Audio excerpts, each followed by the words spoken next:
Happy St. Patrick's Day. I hope you're having a beautiful St. Patrick's Day. I absolutely love that everyone should be wearing green today. And to colorblind people, I could be, but I'm not wearing green today. No, I'm not.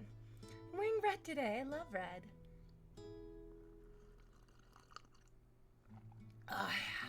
And I'm drinking a big cup of Baileys. This is just straight Baileys.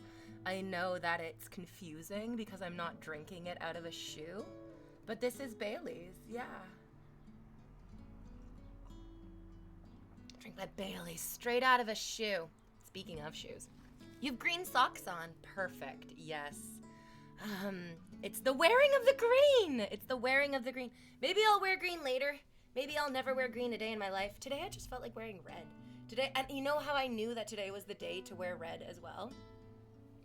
There's like green plants in the background, so I feel like that's close enough. I mean, I'm not denying the existence of green, and maybe I am wearing green. Maybe there's hidden greens. Who knows what's going on underneath this red? You know what? If you cut me open, there's green stuff inside of me because I was so sick last week. And part of being sick is your body producing. You know what your body likes to produce. Hi, Ritus. Hi, Ritus. Oh my gosh. Have you been caught up on Severance? Are we all ready to go? You guys, I love Severance. I'm really having the time of my life watching it. Really, really enjoying it. It's good to me, it's very good television. To me, it's basically perfect television. Hola, Mike the boy. We're watching the season finale this week. Season 2, the episode, the last episode. Television! Switzerland! As Queen Nina says. So, I think it's absolutely excellent television. That scene, sorry guys, my ride is coming, so I gotta get this out quickly before my ride gets me. But that scene of Mark and Cobell, Harmony, I love calling her Harmony because I think it's actually just such a beautiful name. In this moment right now, I'm like, I'm gonna name my daughter Harmony. Like, I love the name.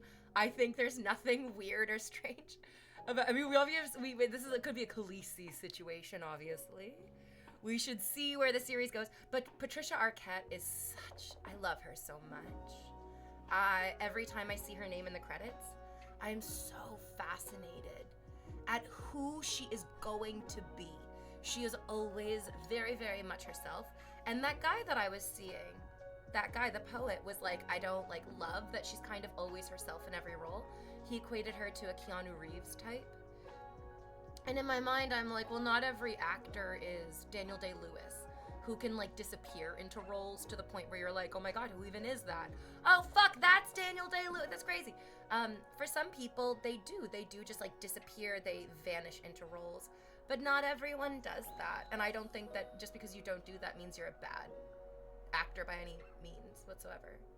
Severance is wild with Ben Stiller and Dan Erickson cook up together. Yes. They created the show together. Absolutely amazing. We love a good amount of you guys, I'm so excited for collaboration. I have my first on-screen acting class tonight, which is my first real purposeful step to being a real actor. My name is Tina Harmony. Shut the fuck up. Shut the fuck up. Oh my God, that's such a beautiful name. It's like that. It's like in Bob's Burgers where Gene is like, okay, here's the thing.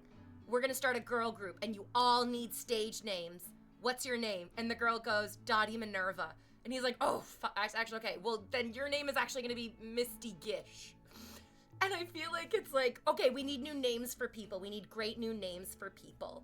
Okay, what's your name? Tina Harmony. Oh, fuck, that's already so fucking good. Okay, well, okay, your name is Flippy Skipknot. And Mike the boy, your name is Tina Harmony. It's so stupid. It's so dumb. I love it so much. What a beautiful name. Lula May, welcome back. I'm Sean C. I'm Shansi, and you're my number one sub gifter today on this beautiful. It's not Valentine's Day. It's really not Valentine's Day. But in my mind, I'm like, Happy Valentine's Day. It's a month ago. We can change what's about to happen in the next 4 weeks. You need to go to your local Tesla dealership and you need to burn it to the ground in a video game. Okay, always with a video game tossed in there, you know? It's very Valentine's Day vibes for sure. Imagine this whole year, I'm just like celebrating all the holidays, one off. At Easter, I'm like, let's get fucked up drunk, Shamrock Shakes, bitches! Happy Flag Day. The Canadian flag, I'm very Canadian flag coded, absolutely. I was thinking of getting a big old Canadian flag and like hanging it somewhere in the background so that people... Why are you so drunk on Easter? Why are you vomiting onto an Easter bunny? V told me to. You guys, the dog and the ball. Oh, ooh. Ooh, there's some interesting noises just slapping it around out there. I would say tennis vibes for some reason. Oh, very. Yeah, this dress is almost like a tennis cut. And then with running shoes, this outfit screams like, yeah, I get it. I absolutely get it. Oh, tennis. Ugh, there we go. Hold on. I like it when the dress is dressing. I don't know. You know, I mean, I want it to look like it has more swang in the skirt.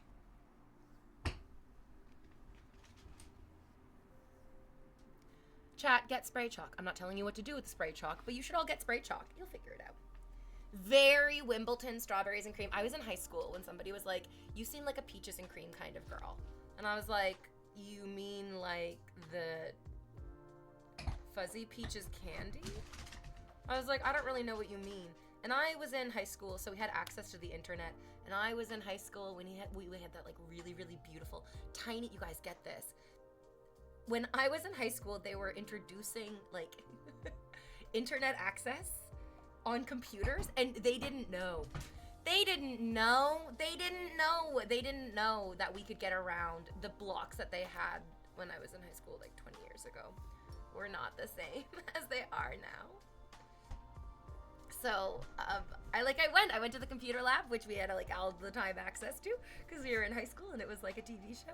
And I was like, Peaches and Cream's Urban Dictionary. It makes me so happy that there are people who are possibly even jerking off in the chat right now who are younger than Urban Dictionary. Wild to me. Wild to me. So I went into Urban Dictionaries and I put in Peaches and Cream. And I think it had to do with having anal sex and then also like engaging in really intense physical violence with your partner. I can't remember exactly. It was something terrible. Hi, Queen. Yeah, you can call me Queen. You probably shouldn't call me Mommy until you gift me more subs. I literally want those legs on my shoulders. Oh, yeah. And I do too, because I got a really nice pedicure. I have like a really good pedicure going right now. It's excellent. And you do want it. You do. Peaches and Cream, is that? I don't remember because this was 20 years ago. This was a cool 20 years ago when I was in high school, and what I love is that my camera is unfortunately such low quality that you might even be convinced that high school wasn't that long ago for me, but I'm old. Wait, how many should I be gifting? You did 1. Do 4 more, so it's 5. And then we can just get like maybe like 5s across the board to start. Like 5, 5, 5. 5, 5, 5. Oh, fuck my life.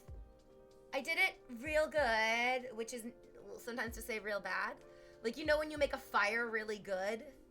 You definitely know that I threw the ball somewhere the dog can't get it, and now she's just, and now we're gonna get to, oh shit, she got it, what the fuck? This dog is a genius. Are you a genius? Are you like a little genius? She's a little bit of a genius, isn't she? Ooh, oh my god, look at you go. I'm Shansi. Oh my gosh, this is great. I was like, do 4 more, and he did 2. Let's see what's going on. What's going on? Hello, goddess. That outfit's making me weak today. Says you. Hello, V. Happy Monday. He did it. He did the other two. And that's a total of 33 in the channel. 33 in the channel. Like, in total. That's amazing. I liked the guy who said earlier that my hair is like a throne. I feel like that's a very... Like, is it racist for me to be like, that's how I imagine a lot of black women feel about their hair? Is that their hair is kind of like a throne that they wear on themselves, but is also as a part of themselves. Whereas with white women, if your hair is like a throne, you're either Dolly Parton. That's it. It's the only white woman I can think who can pull off the throne hair. Or Amy Winehouse. May she rest in peace. Literally anything for you, queen. Oh, nice. Oh, that's good. That's not racist. It just sounds crazy. Have you not seen, do you not know anything about, like, the historic relation between women of color, particularly black women, and their hair? Because for a lot of them, it's much more than just a part of their body that is, like part of the, it's not the same thing for other people.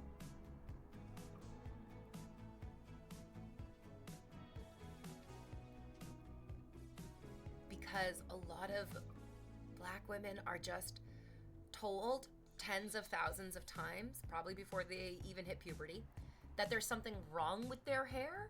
And so they have this like really weird societal struggle where they're like, this is just my body naturally existing. And they get this message over and over and over again that their hair is wrong. Like, it's not the right kind of hair. And then so there is power in standing up to the world around you and being like, so I hear that you're telling me that you don't like this and to the point that you think it's wrong, but this is just my actual fucking body. It's my natural existence, and it is beautiful. And that elevates every person from, like, somebody who is being kicked down by society to somebody who is making way for themselves in society, which feels royal. And that's not something that a lot of other people have to do baseline in their existence. Like, it's just not the same. It's just not the same for other people. I was told a lot of really negative comments, like, all throughout my life growing up, and I know what it's like to be affected by that. I wasn't, like, my hair wasn't commented on, though. That's crazy to me. Like, oh, the throne that you wear on your head. V, the word that you're looking for is crown? Yes, absolutely. The word is definitely, it's like a crown. It's like a crown. But even the thing is, I mean, when you're sitting on a throne, you also get a crown. The idea that it can't be both, it can be both. I've also been really leaning into this idea of the separations, like all the different separations of our mind, our brain, and our body. And so I'm like, how, if I was going to try to teach this to people, how can I express to them that self-care needs 3 distinct individual components every single day? Because we have to take care of our mind, we have to take care of our brain, and we have to take care of our body. And those are 3 separate, distinct individual things that we usually spend 0% of the time taking care of. Many of us maybe will dedicate around an hour or 2 a week to taking care of our bodies by exercising, if we're super lucky and like on top of things. But if I asked you, what do you do to take care of your mind, and what do you do to take care of your brain? And those are 2 different things. I feel like a lot of us would come up blank. The hair itself is culture. And that's why, if I am ever going to put this down in a TED Talk, I would try to explain, as crazy as this sounds, that your hair is the throne of your brain. Your face is the throne of your mind, and your body is the throne of your body. Obviously. Mono means one, and reo means real. But that our face, our hair, our bodies are 3 separate things that all need to be taken care of. And those 3 separate things can also be related back to the 3 internal things The 3 internal things that we need to take care of. Our body is a physical thing that needs to be taken care of. Like, you need to exercise your muscles, but also you need to relax your muscles. It's not just about tensing and tightening and strengthening constantly. It is also about finding that balance, the release, the relaxation. We are not taught how to relax. We are not taught how to relax, to the point that me just laying here and talking upsets people, because they see the posture of relaxation and then they assume that I am just sitting here and relaxing, and they get angry that I seem entitled to money. Give me more money, I am Sean C. Look at, let's give this an example of real life. They get upset. Toady, you owe me some money too. You can do bits, because I don't think anyone's done bits yet, and I like the bits alert too. So we don't know, we're not taught how to relax, and so we also are not able to recognize relaxation in other people, and then so we get real fucking angry when we see, I know this is going to sound so crazy, what a crazy leap that she's making, when we see people who are overweight eating, a lot of people judge them, and it's crazy because nurturing yourself and relaxing to nurture yourself, so like to be seen in public, you're not eating quietly underneath a rock like you're a fucking insect. We're human beings. We're allowed to eat in public. It's part of our natural cycle of society. People who are overweight, as soon as they start eating, people are judgmental about them, even though eating is a part of losing weight. I know it sounds crazy, but like, yes, nurturing yourself, eating is a part of losing weight. Eating is a part of caring for yourself, and caring for yourself can result in a healthier body, which can result in like less body fat and more muscles and more relaxation in your ligaments. The outfit is outfitting today. I'm so glad that you feel outfitted by my outfit. WV. My roommate calls me weed. like you would pronounce it in Russian or Ukrainian. I came for the thighs and I stayed for the dog. Oh my god, so rude. Don't call me a bitch. Just kidding. I know you're talking about my dog.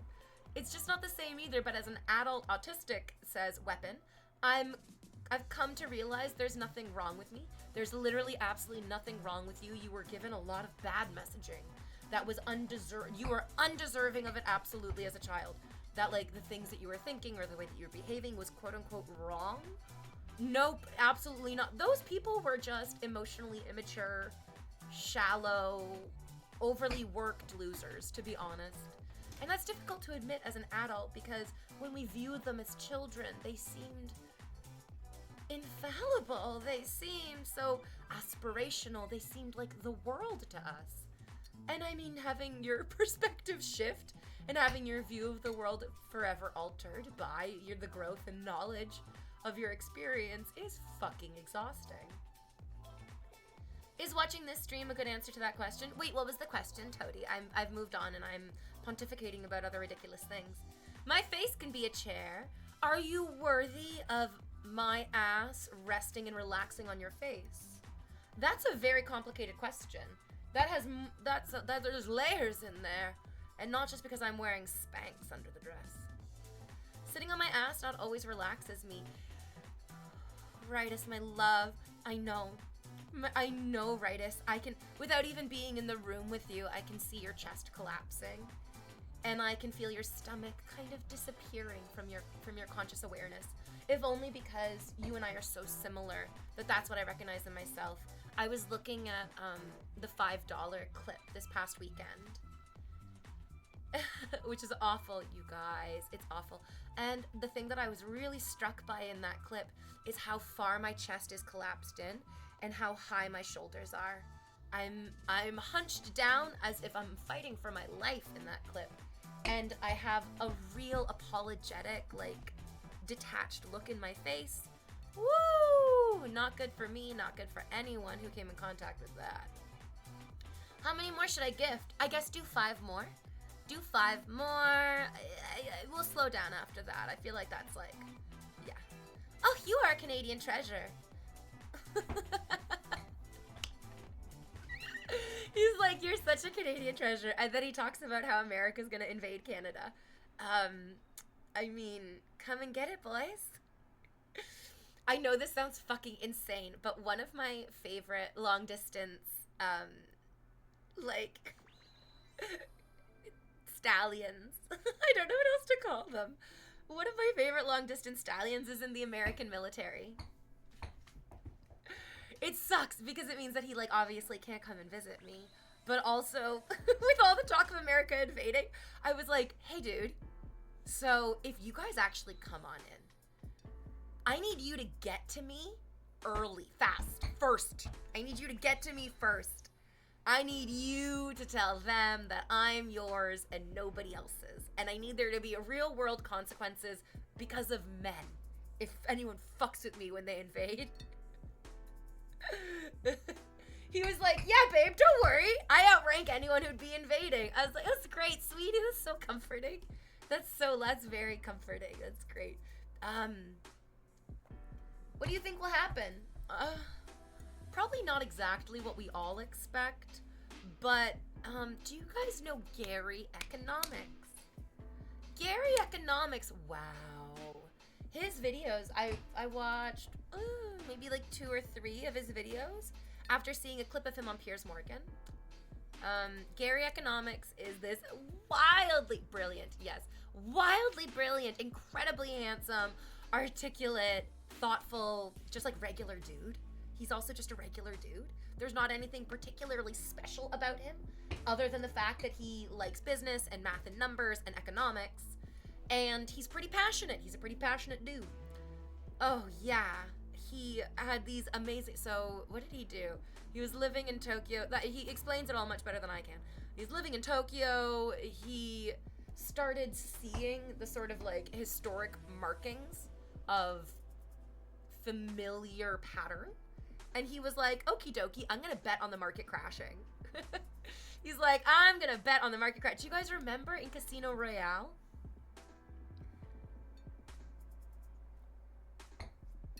Bond discovers that the terrorist is going to this airport. And he's like, the terrorist is going to this airport. The airport is important somehow to Lashif's ultimate plan in the stock market. And they realize that there's this huge airline that's unveiling its beautiful brand new jet, which is going to skyrocket the stock price. Unless it explodes. And so James Bond in Casino Royale stops this terrorist from tanking. And Lashif is fucked. Lashif made a bet that this was gonna tank, and then it didn't happen, which means now he's holding all this, like, useless fucking he, like, lost all of his people's money, all of his backers' money. You're playing a very risky game by manipulating the stock market, by using terrorism. Not a good idea with James Bond in the picture. Gary Economics is not Lashif. I feel like I've been doing a terrible job of explaining this guy because I'm like, so you know this terrible Bond villain? He did that. No. He didn't. I mean, he didn't also not do that. Gary didn't crash the economy. He didn't explode a plane. He just watched the movie and then opened a history book and was like, oh, people are doing this. People are gonna crash the economy. It's good for wealthy people to crash the economy every once in a while. They get the opportunity to then scoop up. You guys, you know when we play Monopoly and you can buy all of the fucking utilities? Well, imagine if in Monopoly you were allowed to just be like, I just wanna crush some regular working class people. I want to crush them into dust. And I know this sounds very familiar coming out of my mouth because it's what a lot of you thought I was saying earlier. It's not what I was saying then, and it's not what I'm saying now. But it is something that people are saying. It is. It absolutely is. Yeah. It's fun to also imagine that people like me are the ones. I look like a rat bitch. I look like the kind of woman who would run over your toddler getting to Starbucks because my nose is buried in my iPhone. But I fucking hate Starbucks. I don't own an iPhone, and I love your toddlers. I know that I look like a woman on TV or in movies who would behave in that way. But that's a harmful stereotype about women who are just, you know, existing with hair and a face and a body. I work at Starbucks. Oh, I'm so sorry. I'm so sorry. I don't mean to say that I hate where you work, but I think that it's excellent that anyone has an environment where they get to go and be a part of a team that makes them feel good. I think that's good. I just mean that, like, I make my own tea at home, and it's very strange to me that people look at me and just assume that I would love Starbucks. and I feel like I'm not really into Starbucks. Yes, I also don't love the company. It's very difficult for me to look at any large multinational corporation and go, oh, what? Well, I love that. I love that. That's not really in my bones anywhere. Fuck the Starbucks. What about Moonbucks? Oh, invest now. Oh, so that's why the orange ass is pounding the car. Yes, exactly, Rightus. Yeah, it's why the toddler is going to Starbucks in the first. Exactly. That's 100% your personality too. Are you saying that my personality, that like you know my personality and that what I was saying earlier was wrong? I'm not sure what you're trying to say. I think that I might just get to ignore you. There's definitely such thing as pretty privilege, absolutely. And that's totally cool and great, and I take advantage of it. I've gotten lots of free things and special treatment. I get that. Pretty privilege is absolutely a thing. But also, when people treat you special, sometimes that special can also dehumanize you. Sometimes that special can then turn you into an experience for other people. And that feels fucking awful. I don't know if that rings true to any of you guys in chat, but it's something that I'm coming to terms with now, that a lot of the guys that I date are mostly just viewing me as like the experience of dating InvaderVie. Which is shocking and upsetting. I really want to date these people from being myself. And a lot of these guys are just signing up for the experience of dating somebody like me. Not actually who I am. And to be honest, that's why a lot of people are single. It's because nobody wants the experience of dating somebody like them. Unfortunately. But then that's another double-edged sword. I really made myself somebody that people want to try to experience dating, but then the actual reality of dating me is that I'm definitely not high maintenance. I don't require my partners to do anything for me, but I'm very low tolerance to bullshit. Got a real low tolerance to bullshit. And the worst thing about my low tolerance to bullshit is that the way that I confront it in my relationships is in the sweetest, kindest way possible, which is impossible to ignore. And so guys just run away. Guys just run away. They go, oh shit, she's calling me on my shit in the sweetest and kindest way possible. Which means it's much more difficult to ignore than if she was just screaming it at me like a harpy. And then so, yeah, it makes dating really difficult. It makes dating really difficult because it turns what they expect the experience to be, which is that this is gonna make me feel really, really good, into an experience of, wait a minute, this is actually questioning whether I should feel good or not. That's not what I want from this girl. That's not what I want from this relationship. And that's okay. It's not what I want from that relationship either. It's difficult to date. Full stop. Doesn't matter what you look like. Halle Berry is single. Like, you can be one of the most beautiful women who's ever lived on the planet, and dating is still hard. Forget the iPhone, more like a pillow. I don't know what that means. I like to make my own coffee, and the fancy pants coffee is not it for me.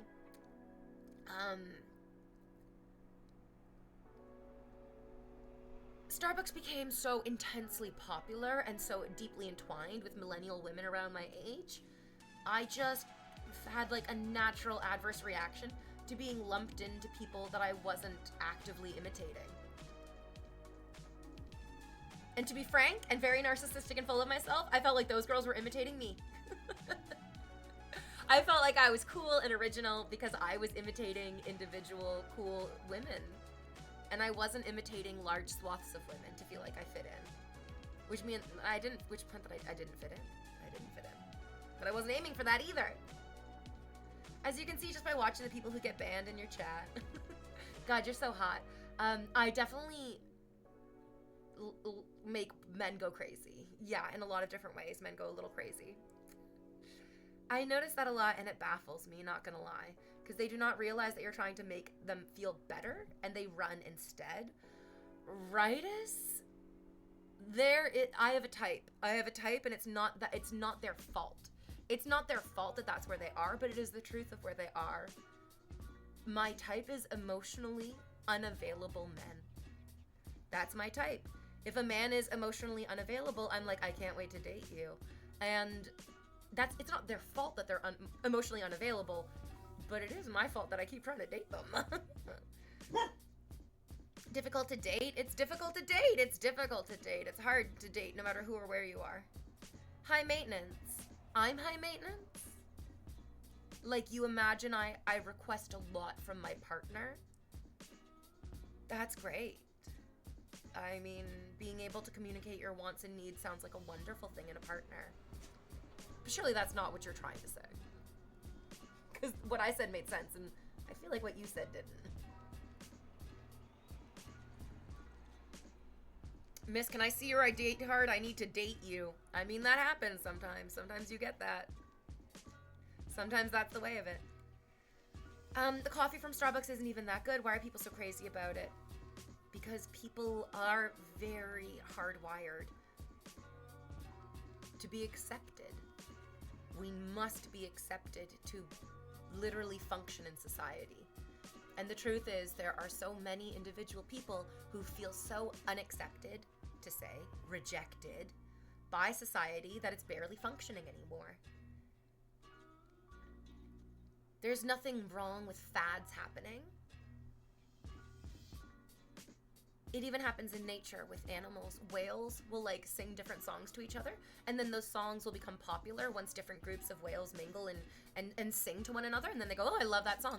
And then they all sing, and then the song will travel around the world. I mean, it's normal. This is a normal thing. This thing boosts my dopamine, the living creature said to another living creature. And as the other living creature tried the thing, it boosted their dopamine. There's nothing wrong with that. It's just that if you feel like you cannot be accepted, if you feel like you can't sing that song, then here we go. Then you get pushed into the opposite camp. And it can be very difficult when everyone tells you that you're a hammer to see the world as anything other than nails. So when the world tells you that you don't fit in, you're not a Starbucks cup, you're a hammer. Because maybe you don't like Starbucks. And so all of a sudden you're not part of quote unquote society anymore. Then we need to still feel safe. That like there's no way to exist without feeling safe as a human being. It's just not a part of our nervous system. To be honest, it's not just the guys that you date, it's some friends too. Right? This is also my family. I mean, this is just the human experience that there are very few emotionally available people out there in the world. That's the truth of it. That's what makes them special. We need to make thermal flask homemade coffee meta again. I love that. I really do love that. Yeah, I agree. Yeah. We get to, not even that we need to. And changing the way that I phrase these things has made a huge difference in just my ease of thinking. Like this morning, I used to wake up and go, I need to do the dishes, I need to wash that cup so that I can have tea because I need the caffeine, and then I need to do yoga so that I can get my stream done because I need to stream. And to be honest, just thinking those thoughts wound me up and tightened me so much that the world became very flat. You guys might be experiencing this. Is the world really flat to you? Can you actually see the things that are in the room with you? And I mean, like, not just can you see the objects in the room, but can you also feel connected to them in a way that lives in your body as a breathing emotional response to the things around you? Are you present? The truth is, we're not. We're definitely not present. A lot of us are in shock because technology has moved so insanely fast in the past 100 years. Truly in the past. Think about where we were as humans 100 years ago, which is a very short amount of time. That's the amount of time that Link was asleep in Breath of the Wild. And like, yeah, things are different because he's been gone for 100 years, but also, like, there's still people who are alive who were born 100 years ago. Human beings. 100 years is not that long ago. 100 years ago, what was it, like 5% of Europeans had electricity in their homes at like in the 1920s? That it wasn't commonplace for this yet. Radios were like, just because it was such like a fun fad to have a radio in your house 100 years ago. the ability to communicate with people who were kilometers away from, and all at once is basically 100 years. It's so crazy. It's very overwhelming and shocking and devastating to our nervous system, to our attention span, to be able to see what's going on all over the world all at once. We're not able to keep up with it, and so it flattens everything.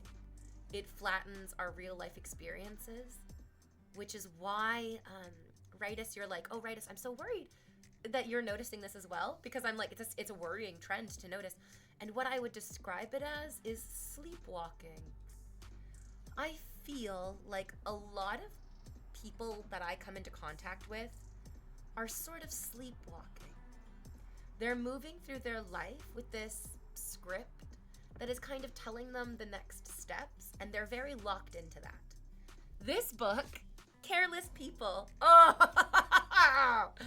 Careless People by Sarah Wynne Williams, you guys. This is probably going to be the defining book of this year because of what's going on in America. If you haven't heard of this book, you get to learn all about it. Sarah Wynne Williams is a woman about my age, it kind of sounds like, maybe. She's from New Zealand, Christchurch, New Zealand.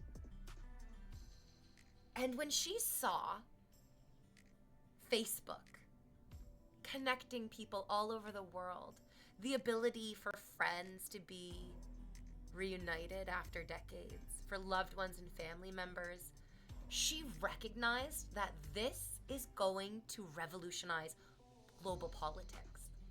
And so she went to Facebook and was like, you need a diplomat. You need a global politics representative for Facebook. And Facebook said, what the fuck are you talking about? That's cute and funny. Please shut up unless you're gonna make us more money. Like, we're not, it's not what we're doing at Facebook right now. We're just trying to get more people signed up onto Facebook. We're not trying to use Facebook for like whatever you're talking about. No.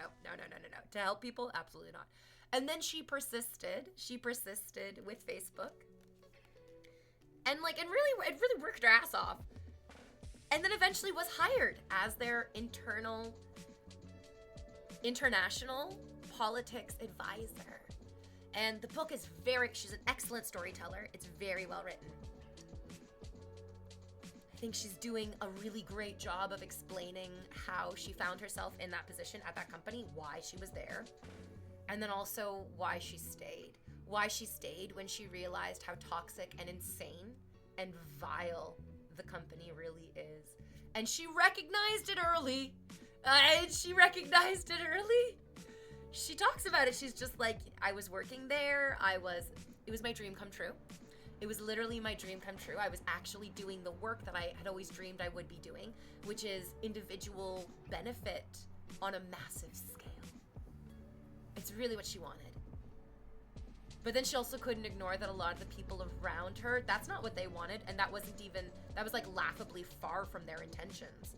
And so she's starting to recognize that, like, hey, we're all running this race together, but some of the people that I'm running next to feel really comfortable with slicing the Achilles tendons of the other people running. And the only thing stopping them from slicing my Achilles tendon is that I'm not speaking up about their terrible behavior. And it's that flattening again. It's that flattening of your nervous system is so overpowered and so stressed out by the intense amount of information that's coming in and being required to be output at the same time, that it flattens everything else. And things do become very black and white, but in such an insanely skewed way, you lose all sense of yourself. She talks about giving birth to her daughter and having the doctor who is between her legs looking at her dilated vagina with her feet in stirrups, and the doctor closed her laptop and said, you should not be pushing send on emails. You need to be pushing. And this woman opened the laptop up and sent the email and then pushed. Like, this woman sold her soul for this company, and not because she wanted to be a billionaire. Which Dennis Pettigrew is like, dude, isn't she almost a billionaire? She wasn't doing it for money, you guys. Money is great and super fun. It absolutely is. Anyone who has a little bit of it knows how fun and great money can be. But real human beings can recognize when they're selling their soul. And real human beings feel unnatural selling their souls. And then other people are really monstrous. They are really monstrous. And it's hard to recognize them as human beings. And then I'm no better than some of the guys who I've dated then who view me as an experience and a human as well. It's all very relatable, but exhausting to acknowledge it.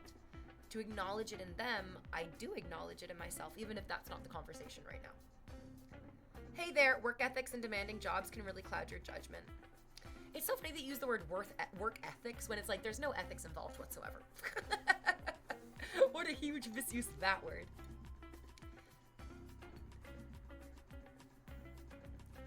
And she could still just be laid off in favor of a new, cheaper employee. Yes and no, Toady. Yes and no. Yes and no. I would do just about anything for a certain amount of money, to be honest. Would you really? So then what is stopping you from doing it? Because I've really been offered a ton of money. I was offered about $250,000, which is $250,000, correct me if I'm wrong, to sell you guys a video game. That was it. They just were like, we'll give you $250,000 if you sell this video game. I'd never heard of it. It wasn't Raid Shadow Legends, no. Although they've offered like tens of thousands of dollars as well. This isn't like an incredibly complicated or super highbrow decision. I feel gross selling you people things. And when I say you people, I mean every single person who is not me. I have no problem selling myself things. I sell myself stuff all the time. I really want boots. I'm trying to sell myself on buying these boots, but I'm also like, you don't wear boots a lot except for your Doc Martens. So like, why are you buying, why do you what are you doing selling yourself on these boots? You know what I mean? I really hate selling things to other people. I just hate it. I just hate it. I've had buyer's regret. I've had buyer's remorse. And I feel sick in my soul that the idea of somebody looking back on interactions with me and going, fuck, I really wish I hadn't behaved in that way with her. I really wish I hadn't done that with her. I really wish that I'd made different choices with her. I hate that. I fucking hate that. I know that regret. And I hate it so much. I turned down $250,000. It was because it makes me feel better. It's just so much better. I sleep easier knowing that I'm not selling you something that you might regret buying one day. I sleep easier knowing that the only thing I'm selling you is just me. It's just me. And you're never going to regret interacting with just me because I am open to whatever that interaction could be. And we get to make it together, which means if there's regret, it's on equal sides. I know this is an extreme example, but would you sell us a new Animal Crossing game? Oh, this isn't to say that I would never, I'm going to sell people things. I really am. Because as the desire to be a professional working actor, you get to start in commercials. Everyone starts in commercials. We've all seen, it's George Clooney and he's selling you, I don't know, weather vanes and weather stripping, which I combined into weather vanings. Sorry. It's just stupid stuff like that. I'm gonna sell people things, absolutely. That's totally cool and fine. But I don't have to do it on my Twitch stream, which can actually just feel like a Twitch stream instead of being sold something like a commercial. We know what a commercial is. We kind of agree to what the commercial is. And you can make money on Twitch streaming, absolutely. And I feel like I do make money on Twitch streaming, and that's cool and fine and dandy. But I don't want to make money on Twitch streaming selling you things that you don't need. That's an adjacent experience that really sours the first one for me. The thing that's stopping me is the opportunity to attain a certain amount of money.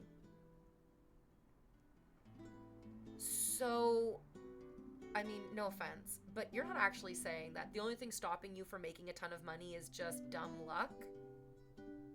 Because every person has literally thousands of opportunities to make money, and recognizing that, like, the only thing that's stopping us is, well, number one, the ultra wealthy just like absorbing so much wealth. I guess what I'm talking about, like when I say like what's stopping you from earning all that money, and you're like, well, the opportunity to attain a certain amount of money is like, so you're not doing it because you think that you couldn't make $10 million? So then are you saying that it wouldn't even be worth it to make $100,000 then? The difficulty with that is if you're going to turn your nose up at the opportunity to make $100,000, maybe you don't deserve it then. One sub costs $5 fucking dollars. The whole internet lost their goddamn minds because I was asking for $5 fucking dollars. And in a way, good. That's a lot of fucking money for some people. But also, it's just the symbolism behind you giving me the $5 fucking dollars that's the most valuable thing. The symbolism behind the money is often more valuable than the actual numerical value of the money, which is why Elon Musk is the most sad, pathetic, miserable person on the planet. He literally has all of the money, and he is obviously incredibly miserable and uncomfortable and sad. Yeah. Work ethics used to be standards of people being great employees. Now it's who's willing to be the best at being cutthroat person to be number one at competitive job. I really have no idea what you're trying to say to me, so I guess I'll just move on. Hi, V. Hi, Dabby. 250,000 is a lot of gifted subs. It's true. Yep, Brad Pitt tries to sell me coffee all the time. I really dislike Brad Pitt. A man who would physically assault his own children and wife is a fucking disgusting, monstrous person. Don't buy anything he sells.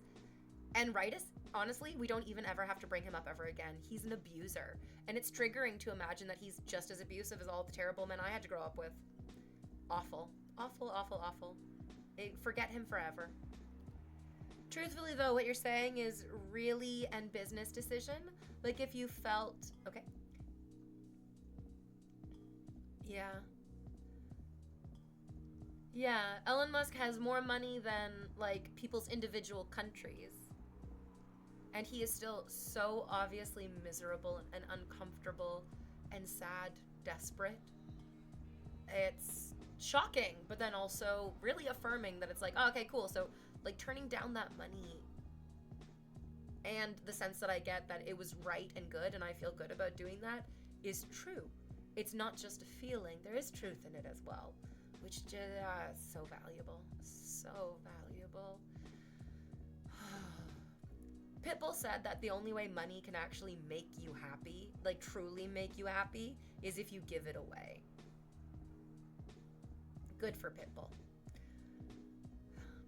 I make 6 figures already. That's not a lot of money. A certain amount of money is enough money to... Okay, making like $125,000 a year, terribly used to be a ton of money, and now it's kind of not, which is terrifying. But there's also a huge difference between making $125,000 a year and making $325,000 a year. Like, so much. So much difference. Huge difference. It's like the difference between having $100 and having $300. It was cray when that clip of you blew up. You kind of became larger than life overnight, but you got good vibe, dude. You got good vibes, dude. It felt like a very necessary thing to happen. Absolutely. It really, really does. Because my behavior wasn't good in that moment. And my behavior wasn't good in that moment, not because I'm a bad person, but because I was choosing to engage in bad behaviors. And getting some consequences of my choices to engage in bad behavior was valuable, even if it was also really terrible and like a bit of an overreaction. The truth is, Pokemane's backlash for her comment about people not purchasing $30 cookies felt less valuable because nothing about her decisions or life seemed to change after that. But for me, I feel really good that I did change after that, actually. I I didn't just ignore being canceled as, these people don't know what the fuck they're talking about. I'm great and perfect. I've never done anything wrong and in my life, and that is true. I am Mona Lisa from Parks and Rec. I think. I forget. I don't know if I've gotten that far into the series or not. I get to watch all of that still.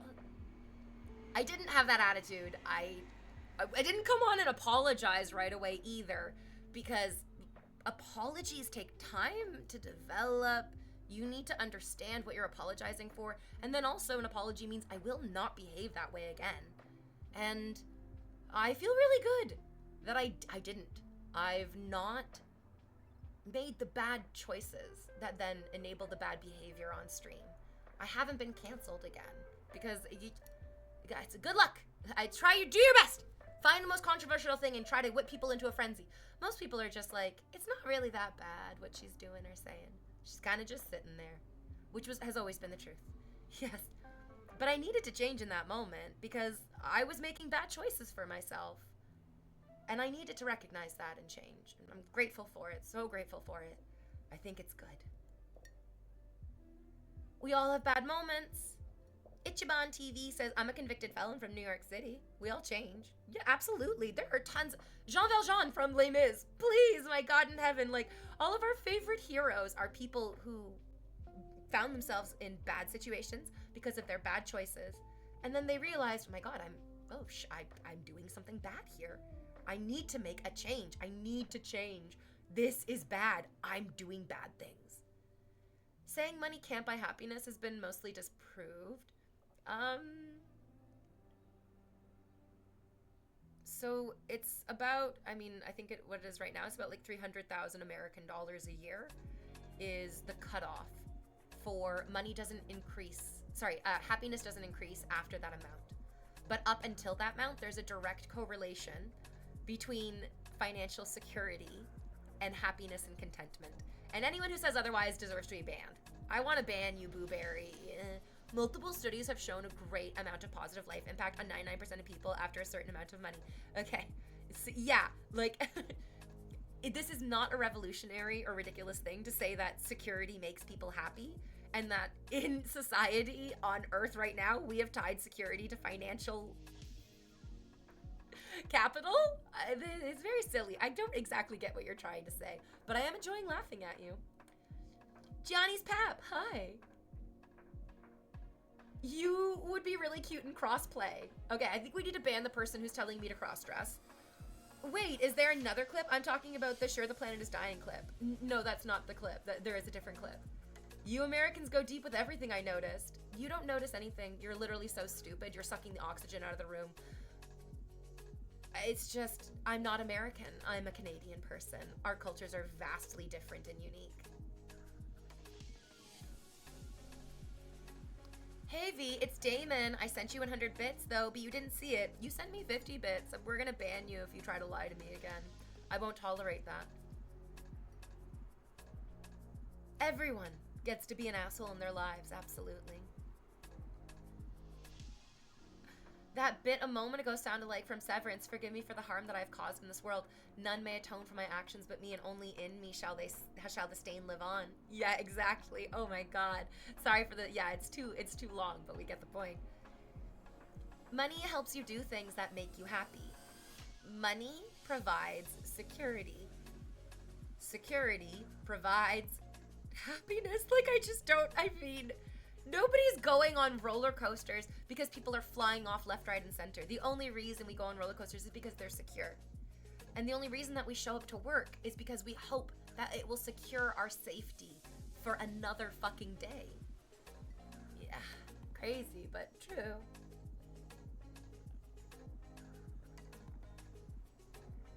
Oh, moderators ban this guy. He said, let me say it better. It's better to cry in a Ferrari than a Toyota. No, it isn't. No, it isn't. Only the shallowest, stupidest, most repugnant of people would believe that. And you have no right to come close to me with that sort of disgusting fallacy. I've been a broke man and a rich man. Happiness was harder to find when you're struggling to survive. Things become very flat if you feel like you don't have any security. Absolutely. Oh boy, another clip. And you're Canadian? You're excused. Everyone gets like that. Crash out. A crash out of year, in my opinion. Maple syrup versus high fructose corn syrup. I'd rather cry in the Toyota.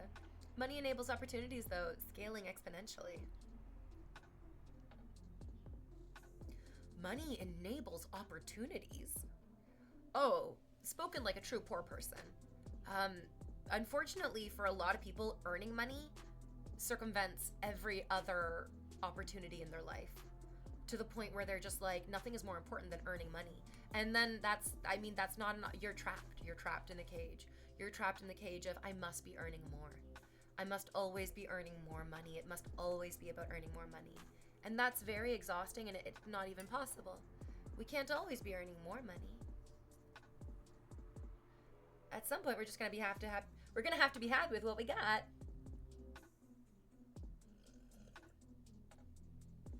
See, that depends subjectively what opportunities you want. There is a sweet spot. There is a sweet spot where having money enables you to make choices. You're secure in your job, and you go, I need a mental health day. And if I get fired from this job, I have savings, so it's fine. So you take the mental health day. That's so rare. That's very, very rare. But it is the work of our lives to provide safety for ourselves. Because if there's one thing that I know, it's that no one else is going to provide safety for you, ever. And if you wait for somebody else to give it to you, then you will waste your whole life waiting. And that's that sleepwalking that I was talking about. You're just waiting for it to sort of come back around to you, and you're just going to spend a lot of time waiting. There's no time to wait. PRP.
How would you describe the music that was just playing?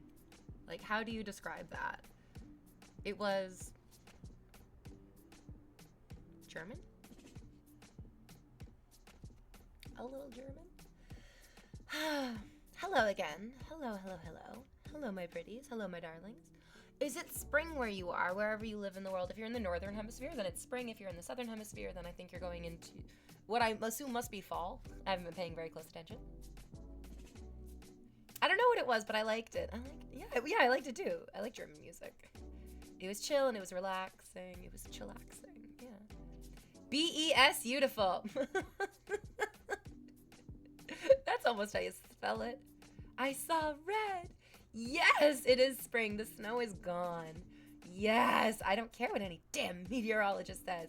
It's cold right now, but it should be warming up later in the week, says Ritus. Oh. It's just like been so sunny, and it's not particularly super warm exactly. Like it's not actually super duper warm. It's cold. It's like about 2 degrees, and I feel like it feels like it's like 0. But also for Canadian people, that's very warm. Like 0 is like almost balmy and warm for Canadian people after coming through like a long, cold, hard winter. I love it. I love it. I'm a spring baby. My birthday's next month. So you know that I'm already just like, my mind is there. My mind is going. Is going to the place where it wants to be, which is in the future with my birthday self. I love my birthday self. Oh, yes. Don't exactly know what I'm gonna do for my birthday this year. I mean, once you're in your 30s, your birthday kind of just becomes like nothing, to be honest. It's you usually celebrate all your 20s birthdays. Those are the really big ones. And then once you're in your 30s, your birthday kind of just becomes, I mean, to be honest, usually the expectation is that you just do something with your romantic partner. But I have no romantic partner, so I'm not making any romantic partner plans. Oh, you guys, though, I do love making romantic partner plans. I always believe that at any moment I'm going to meet the love of my life, and they're going to choose me, and I'm going to choose them, and it's going to be great and wonderful. I have this idea in my head that I live through, but then it also very stupidly makes me plan for that future. And so what's great about it is that I usually end up with an extra ticket that I can invite a friend to fill the void with. But then what's difficult is that sometimes I stupidly think that like whatever random guy I'm dating could be my partner. And then I invite them to stuff. And then when things go sour and turn out badly because I've done the wrong thing, I thoughtfully invited them to come do something with me, and now this has triggered a huge, deep, wild well of insecurity in these men for whatever reason.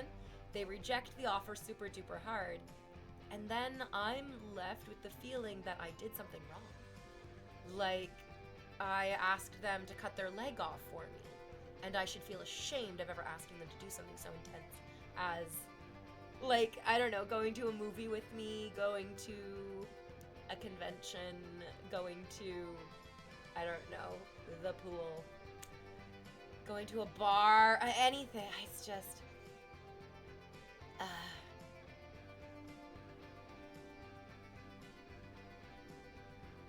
apparently I'm asking a lot. Apparently I'm asking so much. So much. Exactly, says Theodore. To be seen in public with me, apparently this is a huge ask. V gets a pinch because she's not wearing green. Hey, just because you can't see it doesn't mean I'm not wearing green. There could be green under here. There could be green going on under here. You don't know. You can't see under my dress. TOS 111. Same. A small ask is like a meet someone and like asking some people to sell their house. Got a real Christmassy outfit going on today. I was joking about how I'm like, nah, it's just Valentine's Day. I'm celebrating all the holidays one off. Just mixing it up. Just to see if there's new fun, like how they played Dark Side of the Moon over The Wizard of Oz, and they were like, oh my god, it's the Dark Side of Oz, and it matches up kind of, almost, a little bit in ways. Cool. And to people who are green-red colorblind, I could be wearing green.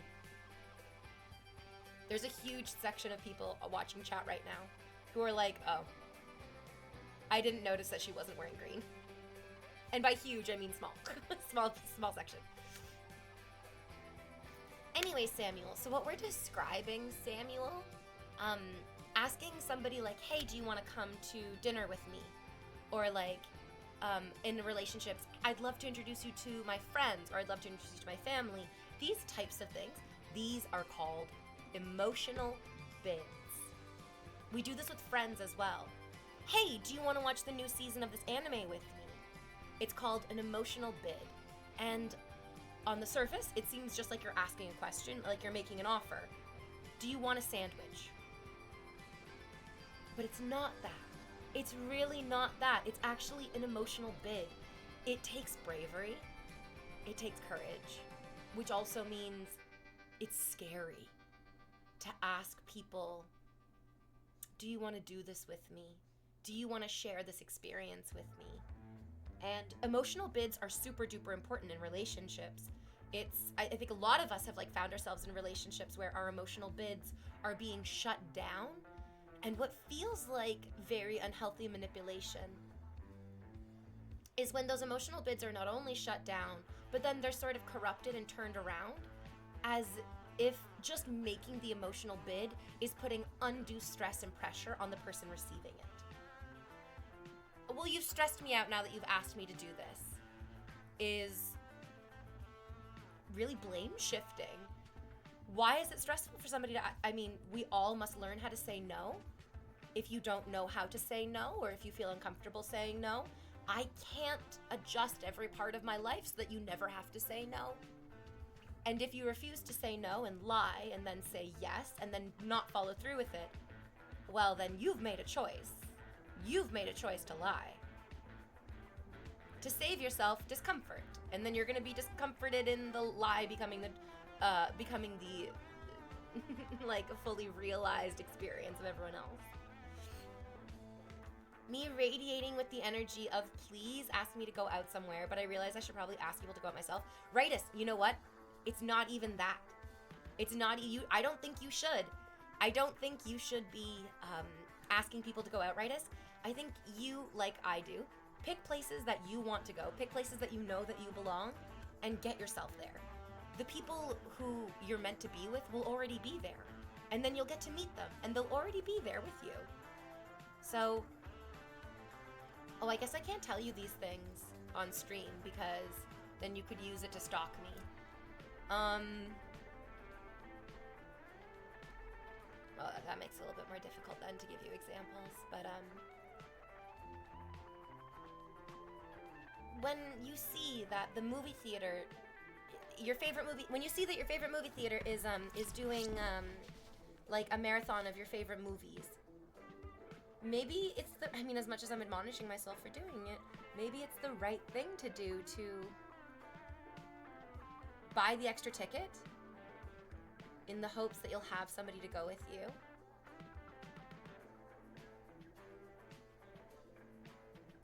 And if you don't, then you should still go. I'm really struggling with this next part. I really struggle with this. I hate going anywhere by myself. I really struggle with feeling safe because my nervous system was never given the opportunity to actually like exist in safety. And so the idea of going out to strange places by myself feels as appealing to me as it would to a normal person to like dip their body in molten magma. A regular person would be like, I don't want to dip my whole body in molten lava, molten magma. I don't want that. And that's what it kind of feels like to go out and do things by myself sometimes. Like, oh, it's gonna be really painful, really scary. I'm gonna lose layers of my self-defense if I try to do this. But we gotta be brave. We have to be brave. We have to put ourselves out there anyways. Too much philosophy. I'm just gonna stroke it, little bro. Go right ahead. Vaseline is saying, I may be autistic because I never had that problem. They do say yes, and then they slowly hide as the time nears. They say yes, I mean. Vaseline, so what you're saying is that people will just tell you what you want to hear and then disappoint you with their actions. So boundaries, number one. Boundaries are what you will tolerate yourself. Boundaries are not controlling what other people do. So a lot of people would mistakenly give you the advice that you need to set the boundary with your friends, that they should be honest with you, and that they need to like tell you no if they're not going to go and not say yes and then not show up. The truth is, that's not how boundaries work. Boundaries are never meant to control the actions of other people. Boundaries are what you yourself will tolerate and what you yourself will walk away from. That's exactly where your boundaries are. So you can't make your friends be honest with you. You can't even make them show up.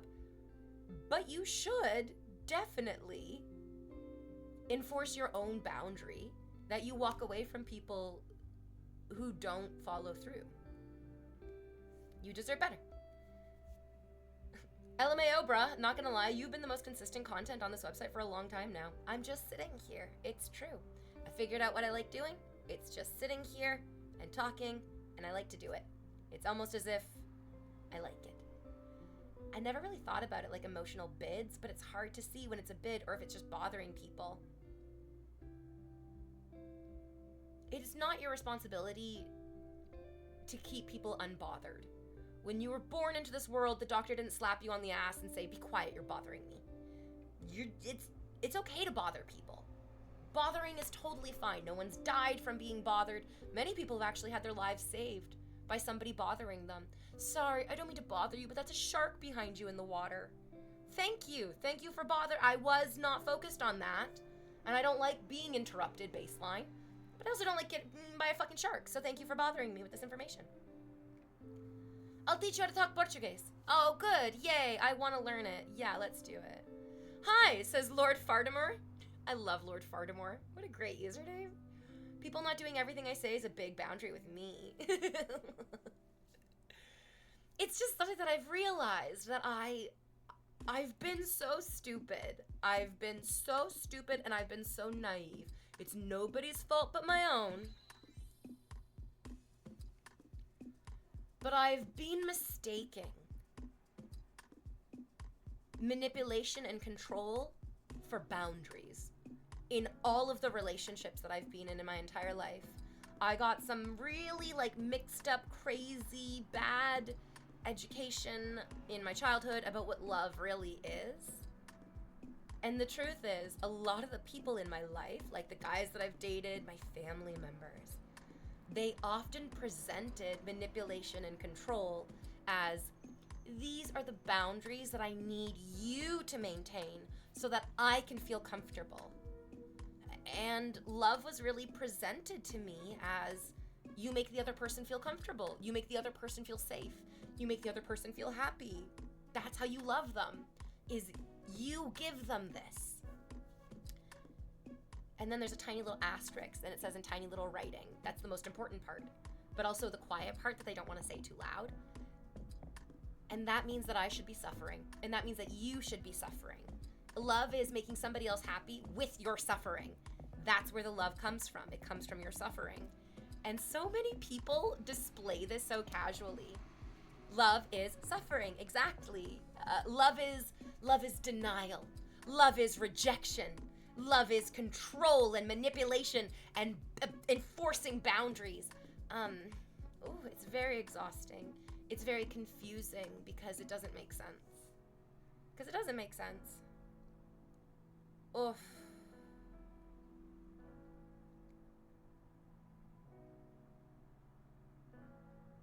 When I got my dog, I got really confused.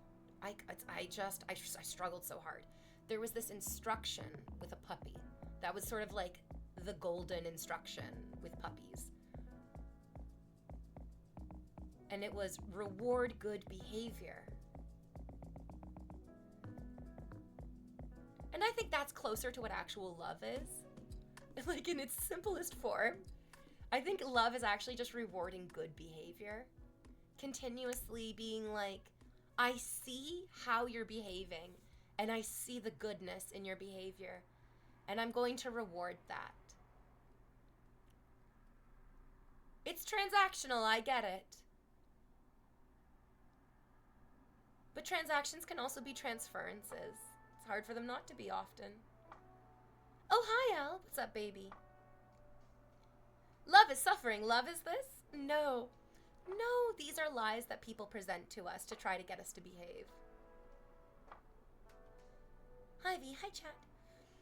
This guy says, if you loved your dog, I mean, I don't think there's any if about that. I feel like any person who's ever seen me and my dog together knows that my dog and I love each other so deeply. We're almost like one person. But okay, let's see what the next part of this question is. Would you let someone else own your dog as well? No one ever. Not a single person on this planet could ever see me and my dog together and think anything other than these two are meant to be. These are best friends. These are just like, they're soulmates. Yeah. But what if it was best for your dog to own your dog and not you? I want to ban this weirdo. I don't like this guy's question, and he's not even making sense anymore. He's like getting so excited about asking this weird question, which makes me feel like it's not what I want to answer right now. Base Trade TV, what's good, baby? As V, always loving the look. Hi, I'm doing colorblind green outfit today. But, oh my god, this guy, you are also about to get a ban, mister. Pettigrew says, isn't that an argument against polygamy? Isn't that a straw man? Aren't you just propping up a complete non sequitur using zero evidence and your own insecure conclusions? I don't think I need to engage with that either. I think that's my boundary too. No, please don't ban me. Your question isn't in good faith. You love your dog? Well, what if it was better for your dog if somebody else had your dog? This question is repugnant. It has no value in this conversation. It is manipulative and therefore revolting to any natural, intelligent human person. I think if you truly just want to understand my perspective, well, then you need to work harder at that. You are not entitled to any person's perspective, especially not mine. Who are you to be entitled to my perspective? If you want answers from me, if you want good answers from me, the reality of the situation is you're going to have to ask good questions. You're not just entitled to the best of this woman in front of you because you clicked on her Twitch stream. Do better. So, yeah, anyways, what do you think about, like, other streamers? Oh, you're also a brain-dead moron who doesn't understand what's going on around him. There's a bunch of you. This is why those very rich, powerful billionaires feel so comfortable sort of feeding people into this machine that grinds them up. You're not doing a lot to convince us that you're thoughtful individuals by acting that way.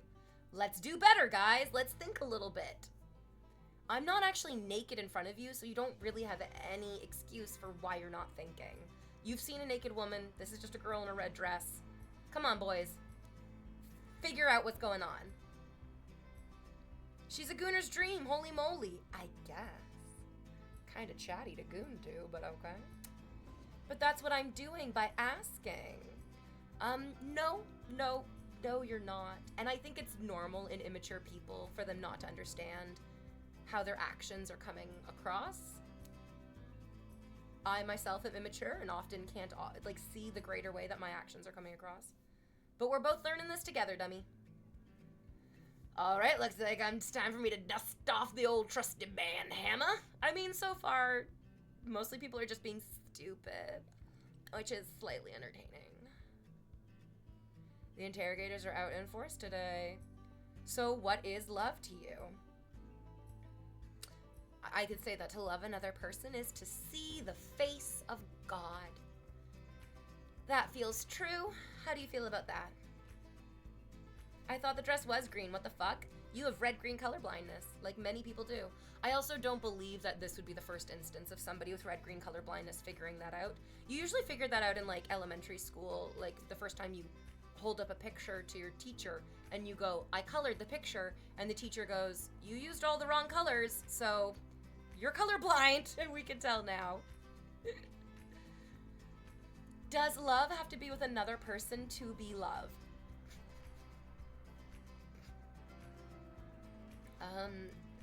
I really cannot tell you.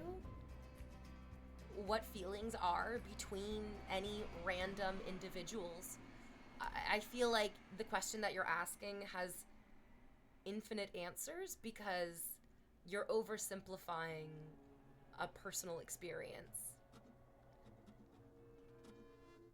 On a scale of 1 to 10, how smart do you think you are? Just, like, to get your perspective, since you're so curious about my perspective. It's Profane Jane, and she's here for 2 months, and I love her for it.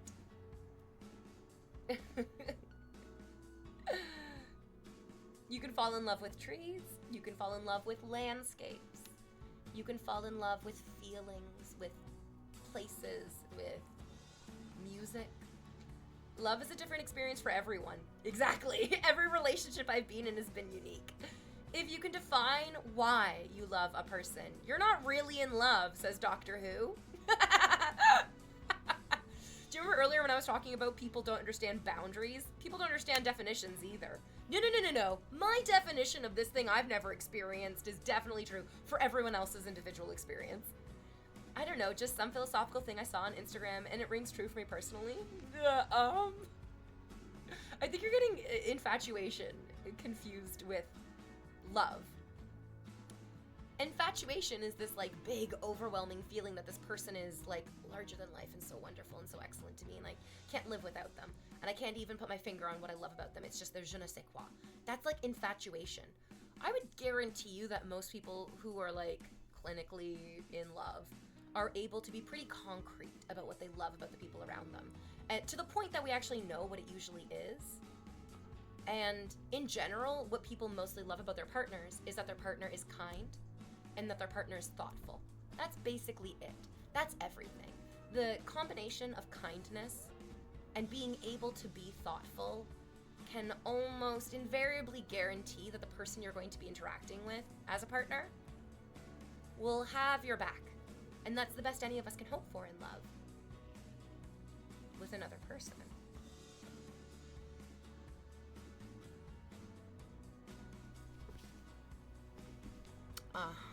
So you guys can go talk to each other because I don't want to talk to you anymore. And if you feel like I'm being unfair, you might just be right. I might be unfair. But I'm also noticing that these chatters are, again, I get the feeling these chatters are using me as an experience to just sort of spew whatever silly nonsense they want. And I would rather be interacted with as a human being. So I won't tolerate anything less than. So what's your current opinion on the state of astrophysics? Do you mean that how the James Webb Space Telescope has basically shown us that our understanding of, like, all of the basic functionings of the universe are wrong? It's great. It's wonderful. We all do better once we realize the rug's been pulled out from underneath us. What do you want to add to that conversation? How do you want to continue this conversation that you started with the hopes that I would have nothing to say? How's that for you? You like that? Let's keep going. Oh, the thighs. Infatuation is like a chemical high, and once that wears off, you'll start to know if it's love or not. Love is like the choice that you make even after the infatuation wears off. Yeah, I like that definition, Bastelin. Cool dude and a nice outfit and chucks. I love my chucks. Does that mean that the rest of us are humans? I'm touched. You ready to be an astronaut? That's awesome sauce. Damn, Shouty, that's defensive. It's not defensive. It's not. It's aggressive. I'm being aggressive by, in no passive way, calling out the subtext that I inferred in the conversation. If you are unable to infer subtext in conversations, it could make you feel insecure and stupid, which might make you lash out in the way that you just did, which might make you a little bit weirdly defensive towards somebody who's just living. Oops. Oh, no. You're the idiot you're trying to call out. Bacata instrumental going hard as fuck. Is that I can't hear the music very well because I'm so far away from the computer. Wait, touched where? Do we need to get one of those court dolls now? Chucks. We love the Chuck Taylors. Converse Chuck Taylor shoes. Yes. Toxic relationships can be addicting. Absolutely. Yes, absolutely. Toxic relation. It's called trauma bonding. It's called trauma bonding. You guys know negging? That's part of trauma bonding. Basically, people think that trauma bonding is like two people talking about their negative experiences together. It's a common misconception. It's fine. The terminology isn't particularly clear, just from the words. But trauma bonding is, I'm gonna make you feel very special. I'm gonna make you feel very unique. I'm going to see you for the person that you are and give you that experience of being validated. And then, once you let your guard down, I'm going to attack you in ways that are apparent to me because you've felt special and cared for by me. And then I'm gonna tear you down and hurt you in those ways. And then I'm gonna be nice to you again. This is trauma bonding. And that toxicity is incredibly, incredibly addictive. We get so addicted to it, to the idea of even, I'm gonna make this delicious dinner, I'm gonna invite these people over, and then they're gonna really enjoy it. And then they poo-poo it, they degrade the effort that you put into it. And then so you just try to work harder. Just try to work harder. But that's the trauma bonding, and we can just walk away from it. We're allowed to look at the way people are treating us and go, I deserve better, and I'm gonna walk away from you because I deserve better. King Barrett says, good evening. Hello, welcome back for 5 months. I was not calling anything out, actually. I think you're very intelligent. I have nothing to be insecure about. Wait, hold on. When you said that I was being kind of defensive, are you being Schrodinger's asshole now and saying, actually, I didn't accuse you of being kind of defensive by saying kind of defensive. I was just, oof, oof. Uh-oh, boo-boo. Oh, dude, no, you're being an asshole. We're gonna block you. We're gonna ban you. I think you're very intelligent, have nothing to be insecure about, but since you called me stupid, I do think you're projecting some insecurity. No, I think you're just stupid and annoying in a way that I can tell from the second you open your mouth. I think what's more likely is that I'm extroverted with intuition. I'm a very deeply feeling person, and I'm incredibly perceptive. And that has nothing to do with you. It has everything to do with me. Did you go through a lot of schooling to get this intelligent, or did you just prefer to read? I grew up in a wildly abusive household that forced me to grow up very quickly. Is that distinct from Stockholm Syndrome? I don't even know if Stockholm Syndrome's a real thing anymore. I feel like medical terminology is consistently updating itself, and it's such an archaic term. I'm like, I don't even know what that refers to truly. Because it's like, ugh. That's just referring to like a traumatic incident. What I'm talking about is like extended experiences of trauma. Yeah, that push-pull gets crazy. Football, so addictive. Because I know that the person can be nice. I've seen them be nice to me. I've felt their love and their warmth. And I felt how wonderful and easy it felt at the time. And so this idea gets implanted in our minds that if we just behave in a certain way, if our perfect behavior is able to manifest, then we'll get unconditional love, and fuck those people. Fuck those people. I don't want their love. It's very conditional, and I don't deserve that. Because I didn't understand the subtext, and I was just having fun. I think you're allowed to then say, I made a mistake. I don't care for Brian. This is the moment where you say, I fucked up. I misstepped. I misstepped, and I can recognize that my misstep might be part of a habit or pattern inside of myself that I can become aware of and then break free of. Absolutely. I think it's absolutely possible that you didn't mean to insult me or accuse me of being defensive when you said you're being kind of defensive. But the reality is, if you and I are standing next to each other washing the dishes together after a beautiful steak dinner, and I say, could you pass me that steak knife to wash? And you say, of course, V. And as you hand it to me, it slices open my jugular. We both know your intention was not to slice open my jugular. Not even close. That's a crazy thing. But you can't, after the person that you're engaging with goes, well, you sliced open my jugular while you were trying just to hand me a knife. You can't go, okay, well, I don't want to deal with the blood and your life force slipping out of your body because that wasn't my intention. We can at times agree and acknowledge and accept that our intention and the actual action on the other side of it were disconnected, and we apologize for the consequence while still maintaining the humanity of, it wasn't my intention. It wasn't my intention. That's why apologies work. Because then apologies are you saying, I'm sorry, and I promise that my intention and my actions will become more in line through concerted effort on my behalf. That's why apologies are so great. It's like a promise to be better. Oh, geez, that's definitely the lore I didn't expect. I got it, because not always when someone calls me stupid, I immediately lash out, but I do understand why women might do that since their capacity is so often attacked. I mean, the idea that I should have patience for your shortcomings is a really suffocating expectation that many people have, where it's like, I'm actually not going to graciously accept the insult of your mistake. I am going to point out that you made a mistake and that I don't need to feel bad about it in any way, shape, or form. And that you could inadvertently make other people feel bad when your intention is merely just to connect with them. In which case, I care about people. I can care about you and the connections that you deserve to have with people.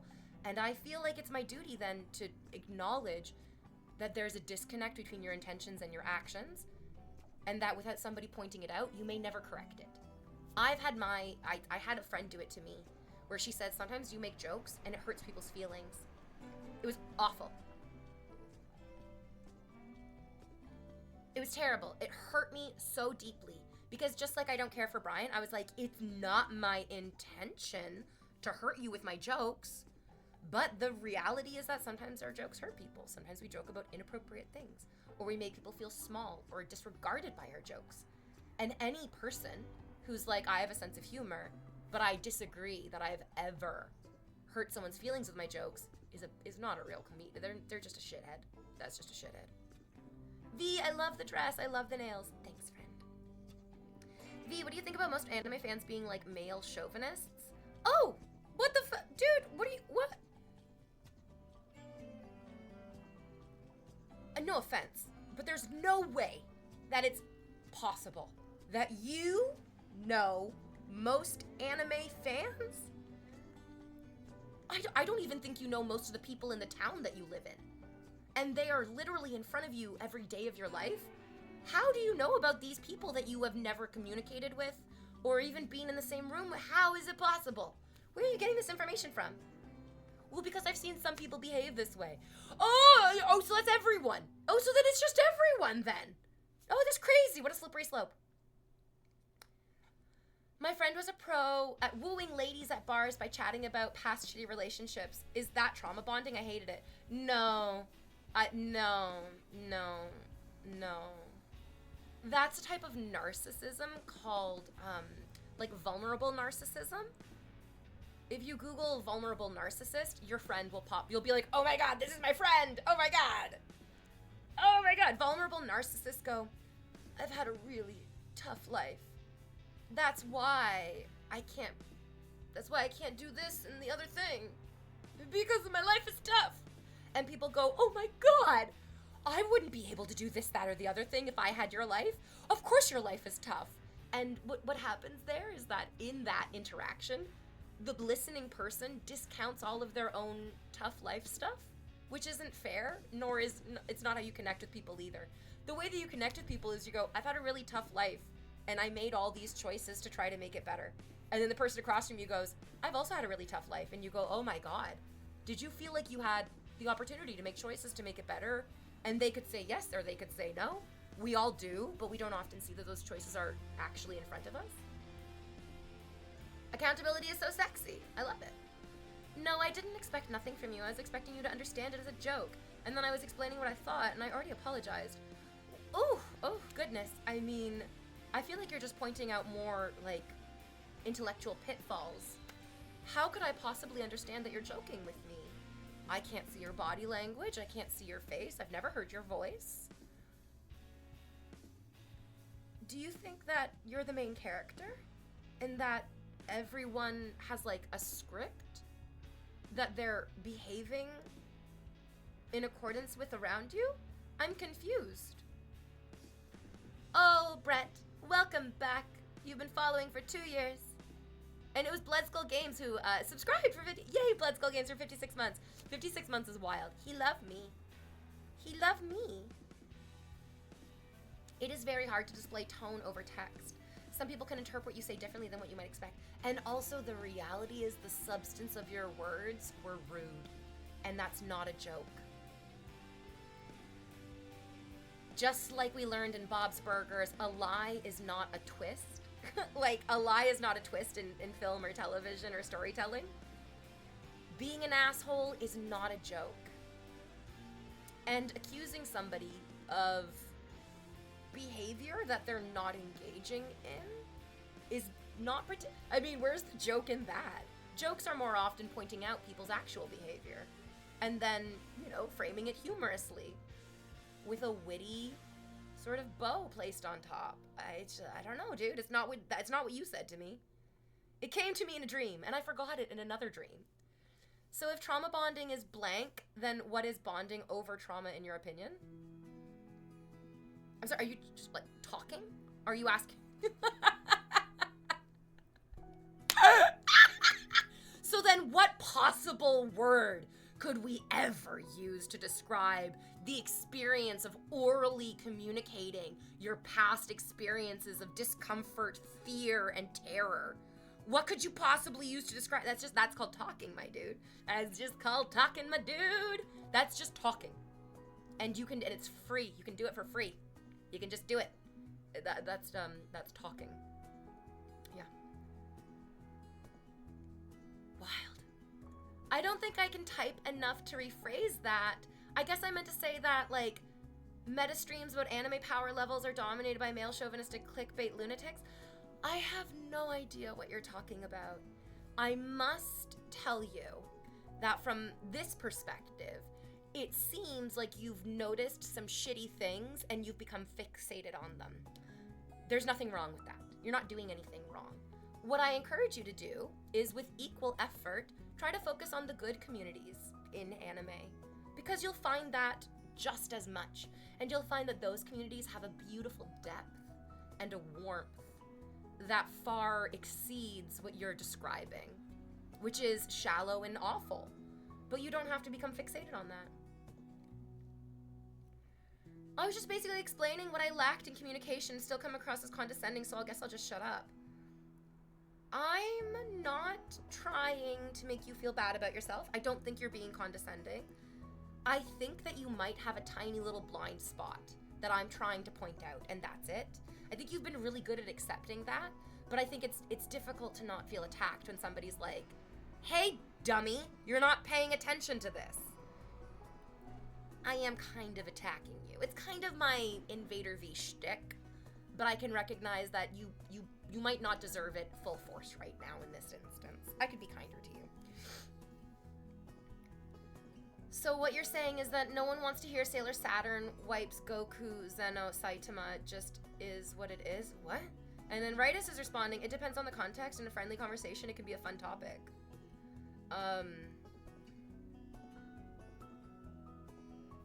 Yes, absolutely. I also think that what you might be recognizing in these conversations about...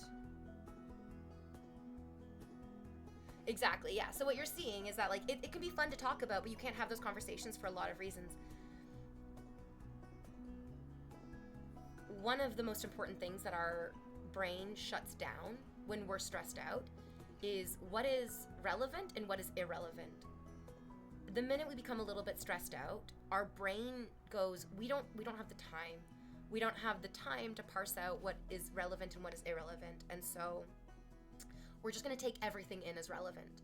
And so these conversations about would Sailor Saturn beat Goku and Saitama and Frieren in a battle, in a fight, okay? Would it happen? The good thing about these conversations, if we have an unstressed out mind, is that we can step into this conversation and go, this conversation is irrelevant. There is no real world benefit or worthy value that will come from this conversation, and this conversation can purely just be for fun in the metascape of our own imagination. And that's what every conversation about fictional characters must be, because it's not real. And therefore, it doesn't have relevance in the real world. The difficulty is that so many people feel like they don't have any relevance in the real world, that they put all of their feelings of relevancy into fictional worlds. And so those conversations all of a sudden become very relevant to the individual's sense of rightness. And in which case, you can tell. You can tell when somebody is so fixated on a conversation that their intrinsic sense of rightness is tied to it. And in those cases, you guys aren't having the same conversation. One of you is talking about their own sense of self-worth through the lens of these characters, which they identify with safely, and the other person is having a fun conversation based on nothing. And I mean, you're gonna have hurt feelings in there, unintentionally, but unavoidably. Yeah, it seems like you're not able to parse out relevant and irrelevant information, and it's all just coming in as too relevant. And we need to understand what's important and what we can just step away from. What a W woman. Mr. Sometimes Clutch. What are you other times? Break? Clocked in for annual dosage of V serving. Thank you and have a good stream. Have a great day, Appalachi. Yeah, it has an obvious answer that doesn't need to be elaborated on. Like, it's fictional, so the character wins. That is the one that the story is based around usually. When I recently fixated on my incorrect use of the term trauma bonding, I found the term survivor bonding. Oh, is that what it's called when you, okay, is that talking? Survivor bonding? How do you personally feel about the sexualization you have experienced over your streaming career?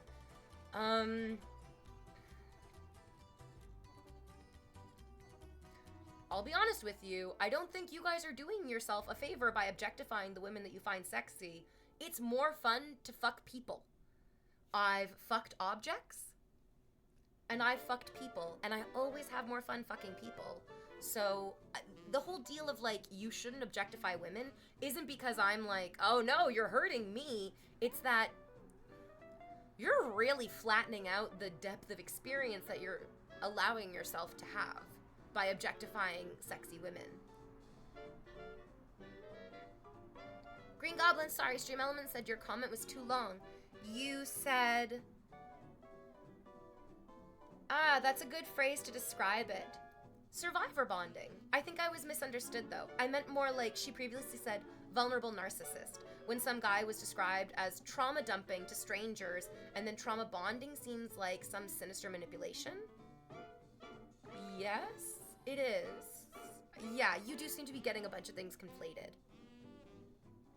My motto is, no one is always clutch. And that's for the best. And that's for the best, for sure. Yeah. Yep, we all use phrases wrong sometimes. You are indeed a sexy woman. I like your answer. Oh, I just do my best. Oh, Blue Kitsune, welcome back for 18 months. I admire how you counter and explain things. This was not something that I just was able to do. I was very bad at this. I can definitely recognize that I spent so much time as a streamer before being very reactive to the things that people say. And I still am reactive because I have intuition. But being able to recognize, this is the big important thing. Being able to recognize, this is my intuition talking. Like this guy, Brian, who like, to be honest, every time he opens his mouth makes me like him less and less. My intuition on the first comment he said was telling me this guy is no good. But something that happens sometimes is that my trauma, my past trauma can also be like, wow, this guy's bad news. I see that a lot in other people. Like basically every guy that I date will have like a traumatic reaction to me being kind to them, basically, where they'll just push me away after I've been nice to them. Because I'm a test that they should overcome. It's inescapable, but once you recognize it, it's like a little bit easier to walk away from. Yeah, says Green Goblin, I've had some interesting experiences. I didn't know if I was low-key vulnerable narcissist or if I overshare. I have also been a vulnerable narcissist. I catch myself thinking all the time, well, if I had famous actor parents, of course I could have been a famous actor person. If I had parents who had actually listened to me and loved me, then of course I wouldn't be so miserable and bitchy. Like, I have these narcissistic thoughts all the time. But being able to have the thought and go, that's a little narcissistic, because I've also been blessed with good friends. With, like, literally the best friends who truly love me unconditionally. Who love me even when I make them uncomfortable. Who love me even when I ask a lot of them. And I love my friends. Feel so lucky for them. And so I could absolutely just, like, be very self-centered and very poor me and being like my family was shitty. But then that's also shitting all over the actual wonderful people in my life instead of giving them their due. Hello, InvaderVie. What's good, KG? When did you make that transition and how you handle chat? It's not like that. It's not a transition. It's not like walking from one room into another. It's like being on a swing set and looking over a fence. It's like being on a swing set and being able to peek over the fence. And it's like I was sitting on stream and I couldn't see anything. All I could see was fence, which meant that I was very reactive. Very, very, very reactive. And then I like kept swinging. And then you swing a little bit higher and you get one shining glimpse of the humanity on the inside of a chatter. And then you go, oh my God, maybe I don't need to be so reactive. Maybe I could just trust my instincts a little bit. And then that goes away for a long time on the downswing, and it goes away and it goes away and it goes away. And then you get another shining moment of like getting it, and it's wonderful. But it's not something that you hold on to all the time. I'm not like good at doing this now. I've just gotten better at it. But like, I'm gonna fuck up. I'm gonna fail. I'm a very emotionally feeling person my whole life. And that's bad because sometimes really deep emotions can do that flattening experience of shutting off your brain's ability to parse out relevant and irrelevant information. It just goes, I'm so emotional. I don't know what's relevant. I don't know what's irrelevant. I'm so emotional. I can't even see the room around me. I'm so emotional. I can't even breathe. So I'm working on it. We all get to work on it. So I'm not standing at the finish line with a gold medal in my hand. I'm literally running the race right next to you. If you could have that self-recognition that your behavior is narcissistic behavior, then you aren't a narcissist. That's true. It is. And I've really struggled with like, am I a narcissist? Because I've had a lot of people tell me that I am and that I have narcissistic behavior. And I've had my own narcissistic thoughts inside my body. And I believe that I deserve excellent treatment from people. I believe that I deserve a partner who loves me and embraces me and doesn't push me away like I'm a drug or a distraction or a test. And for some people, they're like, oh, you're so narcissistic. Like, you think you're so high maintenance. And no, that's just self-worth, which a lot of really unworthy people will try to trick you into thinking is narcissism. Oh, Ritus, my love, if you're getting tired listening to this person who has not done anything to make me feel comfortable, has not done anything to make me feel safe or seen or appreciated, then you can ban them. I don't owe them anything. And I owe you so much, Ritus and Elle and everyone and frickin' Dashing, Rich. I owe Rich some slaps to the face because sometimes he says things that make me want to give him slaps to the face. I think it's a pretty reasonable expectation. Elle, I don't know how to find emotionally available men. You know what? Let's do it. I stopped by just to check out the outfit. That's good. That's a good enough reason to do it. That's awesome. Let's go, ChatGPT. Okay. How do I recognize, find, and keep emotionally available men in my life?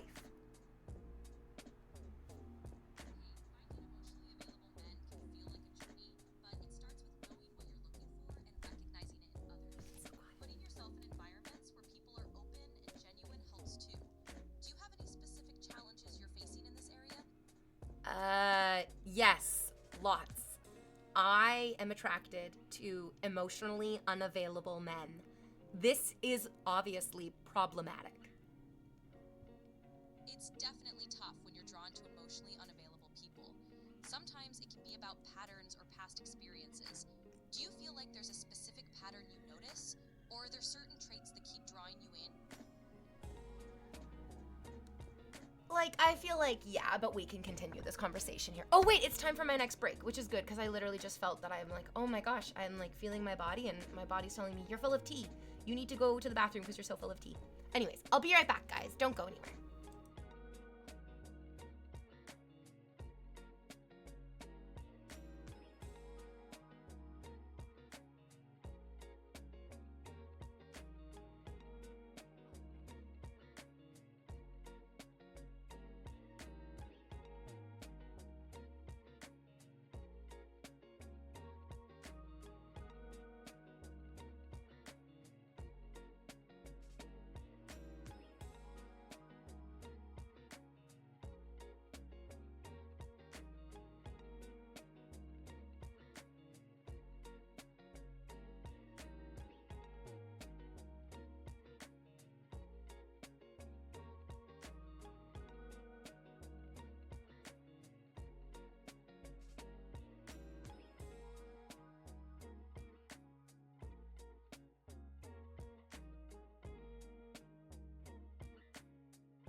hello. We are in India now, which is such a place. Such a place. It feels like it's very on the internet now. Like, I'm not on Twitter because fuck Twitter and all that fascist nonsense, but I do get a lot of Twitter stuff filtered to me into Reddit, and a lot of the Twitter stuff that I get filtered into me onto Reddit is very much a lot of like Brazil being like really, really like proudly Brazilian. There's a lot of Indian people who are so proudly Indian. That's good for you. Yeah, it's all of you. I'm very proudly Canadian. I love it.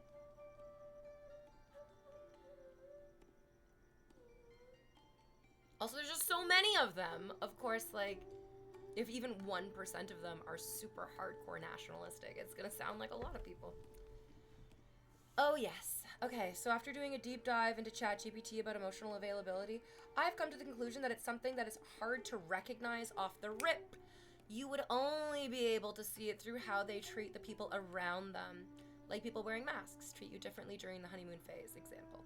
You would need to be on the lookout for warning signs of emotional unavailability while dating them. Yeah, that's true. But then also I think the reality is that, like, I'm emotionally unavailable as well. As much as I, wish that I could be like, oh, this is just the continuous pattern in the men that I find and that I date. Is that they really, like, love and they really enjoy the facets of the relationship that they enjoy. And the idea that I would want to also have facets of the relationship to enjoy don't even filter into it. And I can't make them be kind to me. I can't like force them into my life. I just have to find somebody who actually wants me in their life. Instead of just like, the image of like a door being cracked open. Where it's like, they're in there. I mean, with Stretch, it was him in his room writing. And with the Big Turk, it was him in his room playing video games. And it really feels like these guys are just like leaving the door open a crack so that I can be a part of their life and like give them love and support through the crack of this door. But the idea that I would actually be allowed to enter into the room and actually be a part of their lives is like, well, no, that would make them uncomfortable. And I don't want to make them uncomfortable, I guess. It's just easier for me to be miserable. I was just researching the topic. It's never been something that I dealt with as a man, so I was just curious on the topic. Oh, I gotcha. And then chat's in their room just jerking off. But the difference is that chat is like throwing the door wide open for me. Like, chat is not giving me this incredibly frustratingly narrow set of acceptable behaviors for them to I don't know, receive, I guess. No, chat is very much like, oh no, V, I want you to know all of me. I want you to be there for all of it. How does she know? Exactly, because you guys invite me in. And yeah. I definitely don't feel like I've ever really been invited in by any of the guys that I've dated. And maybe that's like one of the signs that I can look for in the next person that I get to try to be with, is that they do invite me into their life. That they do say, yep, you can come hang out with me here.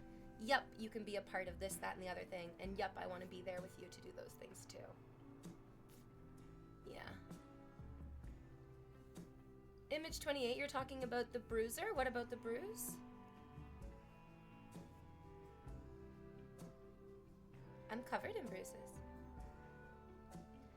I feel like on the opposite end of the spectrum, all of your exes, I get into the people that I'm interested in hobbies and interests.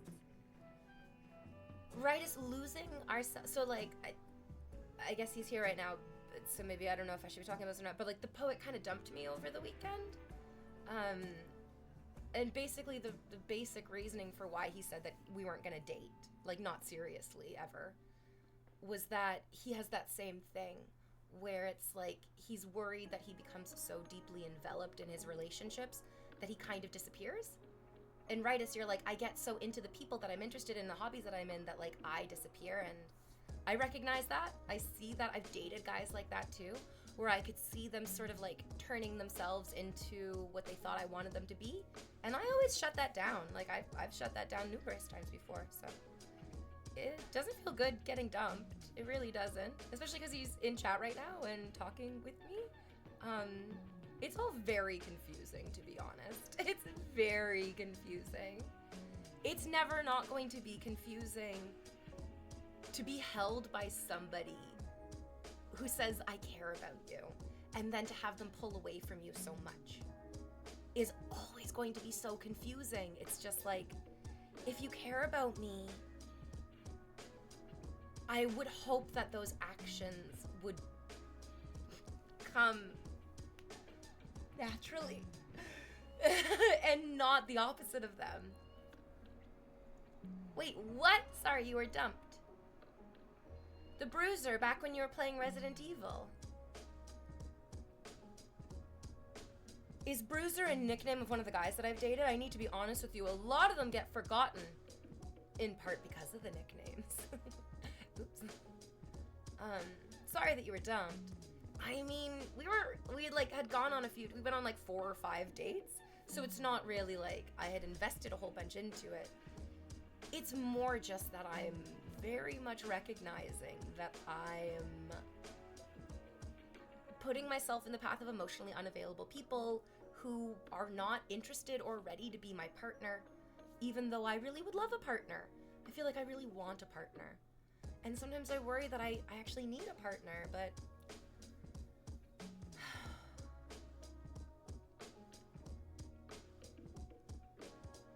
yeah. There's been tons of people that I've gotten to know, and it's probably not a good thing about me that I become really emotionally invested in people quickly.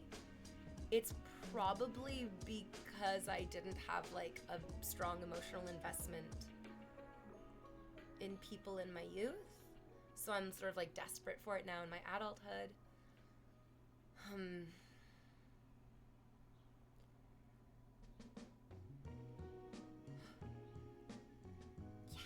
I think I'm just done for dating for a while. I think the fact that I feel really like exhausted and rejected is just a sign that I'm not ready to be doing this. Which is difficult because then it feels like I'm giving up and like, oh my god, I'm a 35-year-old woman and I'm already giving up. I'm giving up.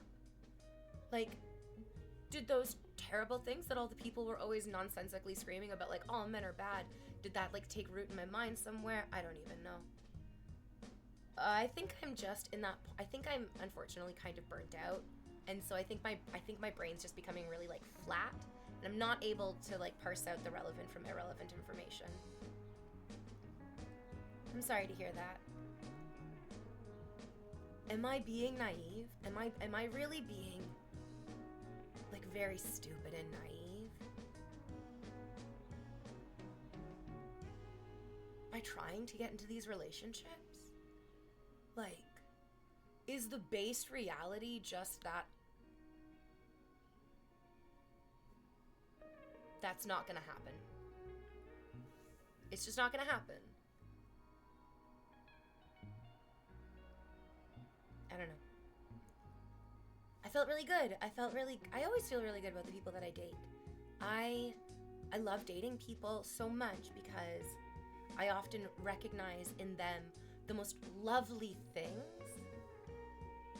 that make me feel like special and seen, and it's hard to not want to keep doing that, but it's also just like, I can't deny that it's beyond painful. It's beyond logically painful how awful it is to be rejected by somebody, anybody, everybody. I feel that, and I've given up looking, to be honest. Yeah. I've stopped dating now for 10 years, says Dementi. For me, a lot of the time, I find exactly what I need when I'm not actively looking for it. That's kind of the thing, Elle. Where it's like, I'm sure I'll find somebody who loves me and is like ready to love me and doesn't make me feel like I need to make myself smaller or quieter or further away from them to be able to tolerate me. But I also can't deny that I want to like tear out all my hair and scratch out my own eyes because, oh my goodness, I really do feel like the only way anyone's ever going to accept me is if I make myself the smallest, blandest, most uninteresting version of myself. I don't really understand how to be myself, which is like a deeply feeling, complicated, emotional, traumatized person. Struggle is real. The struggle is real. Rita says, I'm having something similar to, not like, I don't know, but I had someone who I was talking to for like half a year. And then after a while, they started ignoring me. I felt unwanted. I felt disconnected from them. And now they're back because they want the same circles of friends to be all together. And they're trying to reconnect. And I don't want that. And I'm also thinking that I'm being selfish for not wanting it anymore.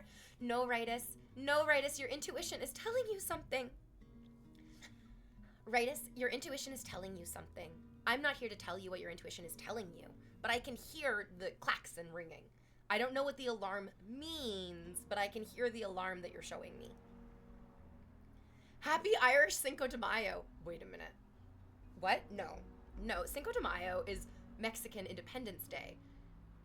St. Patrick's Day is independent from what? All the snakes? Snake independence? Snakes are great. Hi, V, says Token. I'm a random lurker. I just want to send you a hug because that breakup sounds hard, and I went through my own crap this month, and I definitely agree with the person who said that what you need will come along when you aren't looking for it. As a man who does not like Tom Brady, Vaseline, this is such a segue. Wow. As a man who does not like Tom Brady, says Vaseline, and is slightly less funny than Melissa McCartney, I experienced... Oh, sorry, I misread Vaseline. You know why I misread? Because I did not think, I couldn't even, the logic of what you were saying didn't make sense to me. You said, I do not look like Tom Brady. I don't find him very handsome. I think that's a positive. So I couldn't even interpret what you were saying. Sorry about that, my bad. You're slightly less funny than Melissa McCartney. Melissa McCartney's so funny! If you're slightly less funny than her, you're funnier than a lot of other people. Oh my god, please don't punch down on beautiful women. I experienced a lot of rejection. What kept me going was that I knew it was just a numbers game, and then I hit the jackpot. The hair is channeling some Amy Winehouse, and it looks excellent. Bouffant. Okay, I get you. I get it. It's very bouffant. It is very bouffant. I agree, correct. The biggest problem for me is that the biological clock is ticking. I'm not like, oh no, will I ever be able to pump out babies for some other person? I don't really give a fuck. There are tons of children in this world who are looking for great parents. I think I would make a wonderful foster and adoptive parent one day.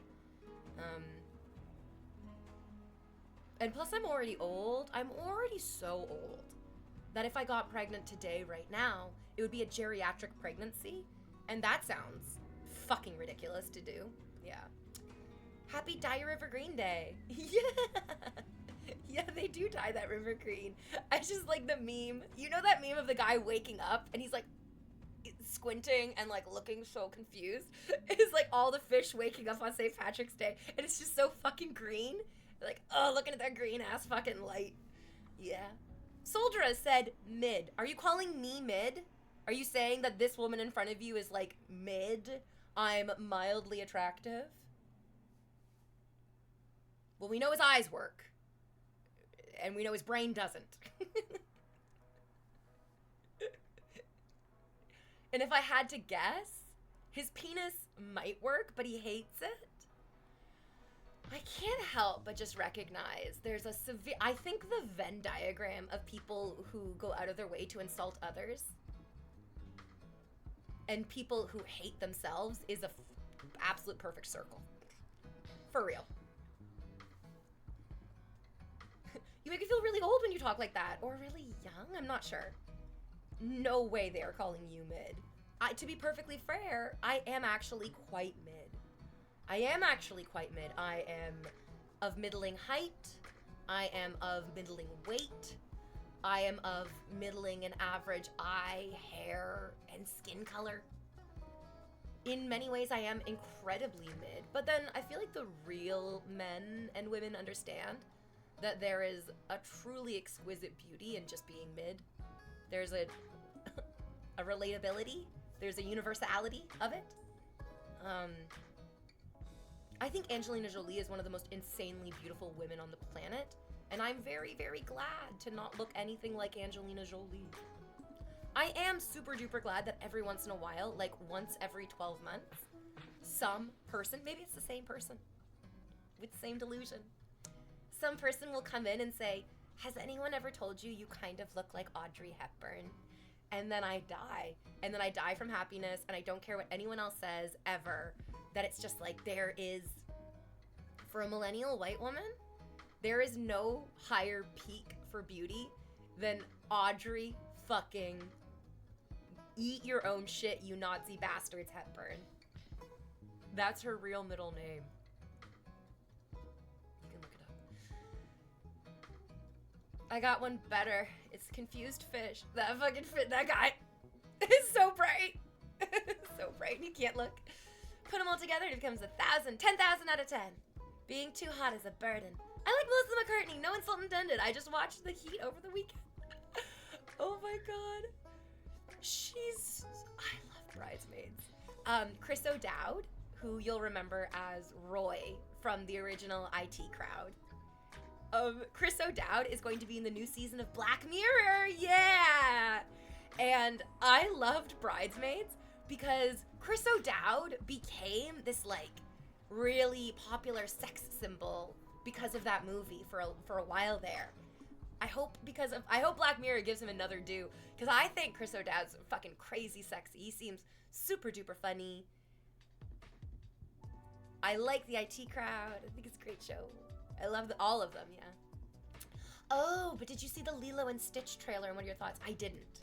I worked as a professional Disney princess for several years in my 20s. I was like one of those hardcore Disney adults, and in many ways I kind of still am. I still really do love a lot of Disney still. I really do. But I'm not gonna go see any of those live action movies. I didn't go see the live action Little Mermaid, not because I don't like a black mermaid. I love a black mermaid. I think Halle Bailey.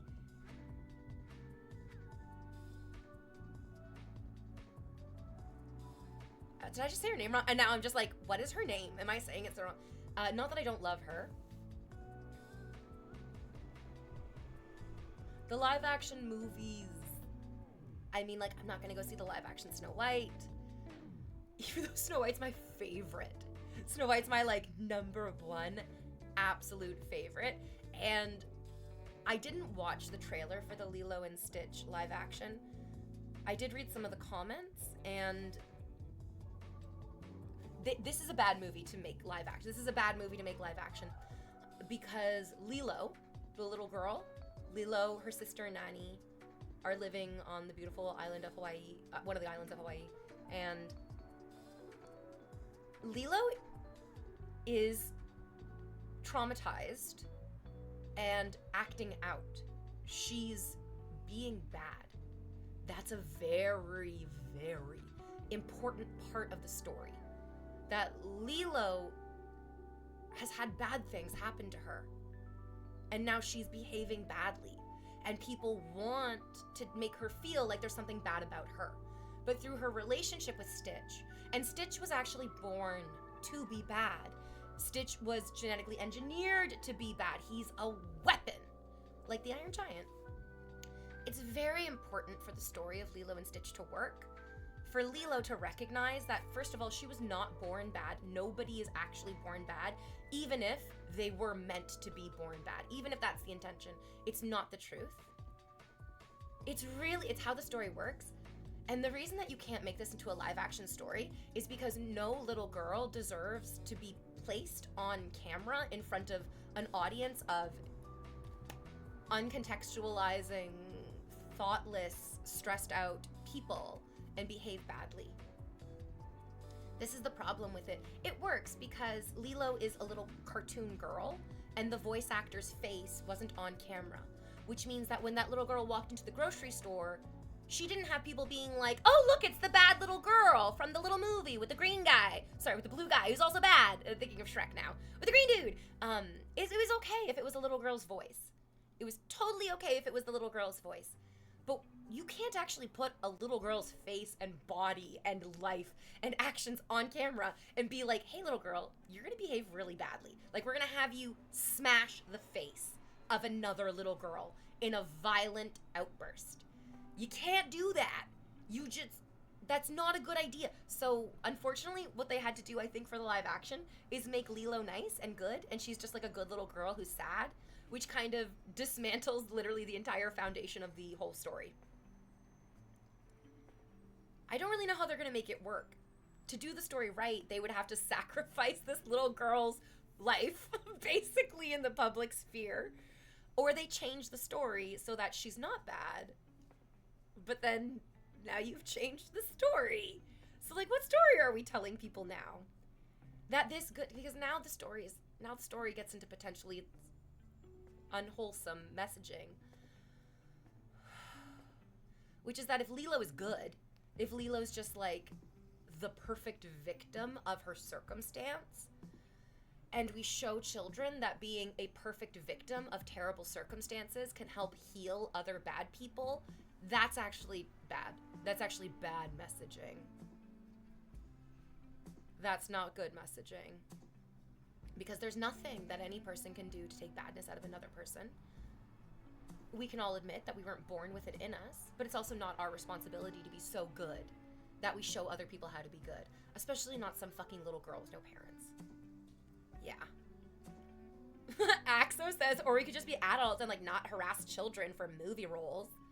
I mean, I'm surprised that I was able to even hear that comment, being so far below you on your high horse.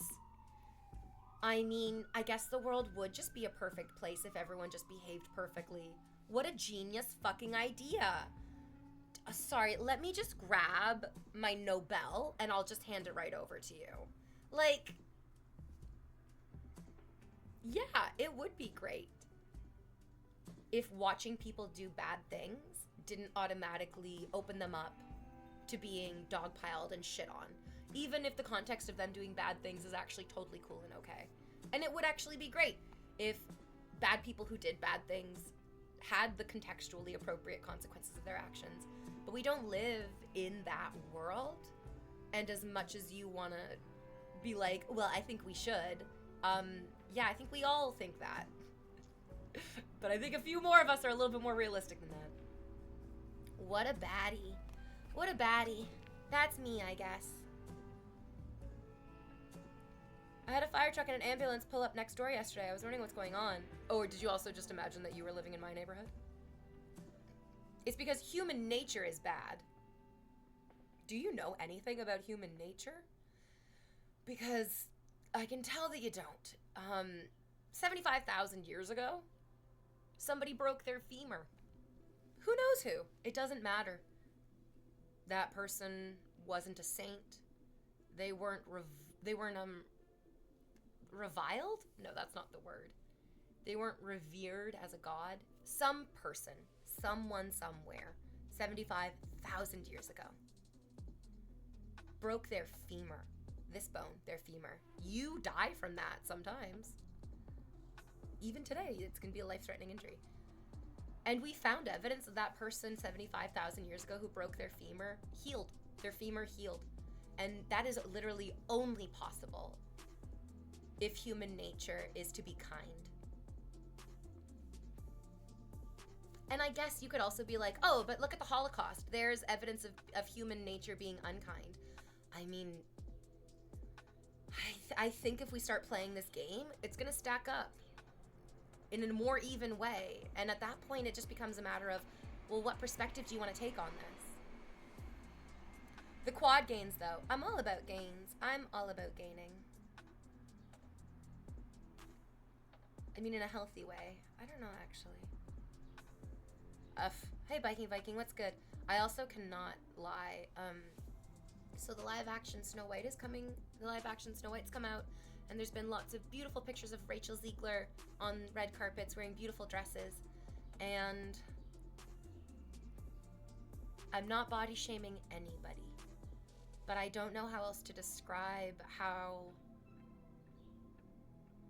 I feel seeing how thin every movie star who is a woman is becoming. And it makes me feel like I need to be much thinner. And it's so difficult to grapple with. It's so difficult. I look in the mirror and I go, maybe I should be 20 pounds lighter. And then I think, and if I was 20 pounds lighter, maybe it would make me more popular. Maybe it would make me look better on camera. These are very evil, insidious thoughts that I am grappling with because, I don't know, every part of my life feels really draining and exhausting right now. Like every single part of it just feels like it's killing me. I need spring to come here faster. I need to go sit under a tree for a fucking minute and relax.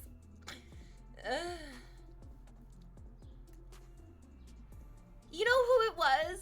Do you want to know who it was? I feel so bad for calling her out. It wasn't Ariana Grande's weight loss that alarmed me the most. It wasn't Rachel Ziegler's weight loss that alarmed me the most. I got really nervous because I saw a picture of Jennifer fucking Lawrence. And I thought, oh, she looks skinny. She's pregnant now, so she's not like rail thin right now. Thank God for that. But I love Jennifer Lawrence so much because Jennifer Lawrence, I felt like had a real body. Felt like Jennifer Lawrence had like a real body on camera, a real body. I'm objectifying her. I feel really bad about it, but I guess I really liked looking at Jennifer Lawrence's body.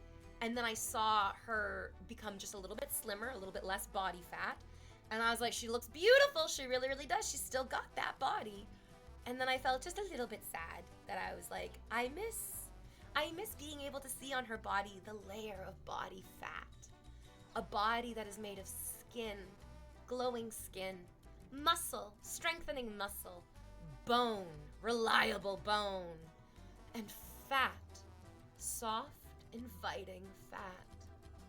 It's just so difficult because if you're on camera and you have body fat, you look fat on camera. It was such like a absolute ludicrous mind fuck to me when I was on SSRIs and I put fat on my body was actually able to cultivate fat because my anxiety and depression and all of my feelings were so deeply intense before that my body was just like burning through calories with anxiety. But being on the antidepressants I was able to like gain fat on my body. And as soon as I had fat on my body, every single day on stream people came in and called me fat. Even though I just had fat on my body, I wasn't actually fat. I went from being a size 29 in the waist for jeans, literally 29-inch waist in jeans, to being like a 31 or a 32, which is inches, like a few small inches. But I was being called fat constantly. Like I couldn't escape being called fat just because I had fat on my body at all. Dared to have fat on my body.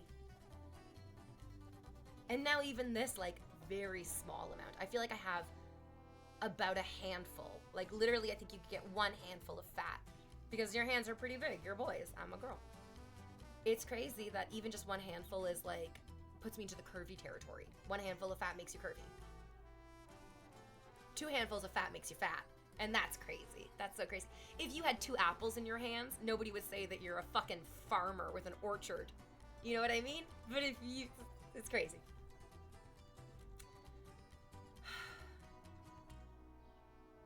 It did suck. It was very strange. But it was also really wonderful that there was lots of people who were really like, I think you look beautiful. I think you look great with a little bit of extra weight on you. And I was like, yeah, I think so too. Which makes it feel like it's the truth because it's coming from inside of me and also from outside of me. And that's good.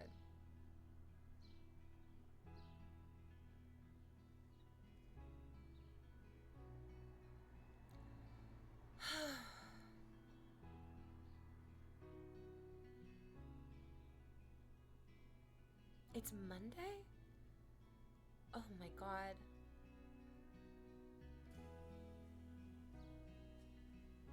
I really have like no sense of time. I have no sense of like any of that, which makes me feel like I might be like in shock after going through something terrible. So That's good to know.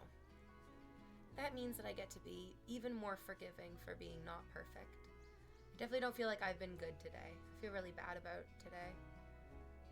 Mostly because I guess I feel like I have so many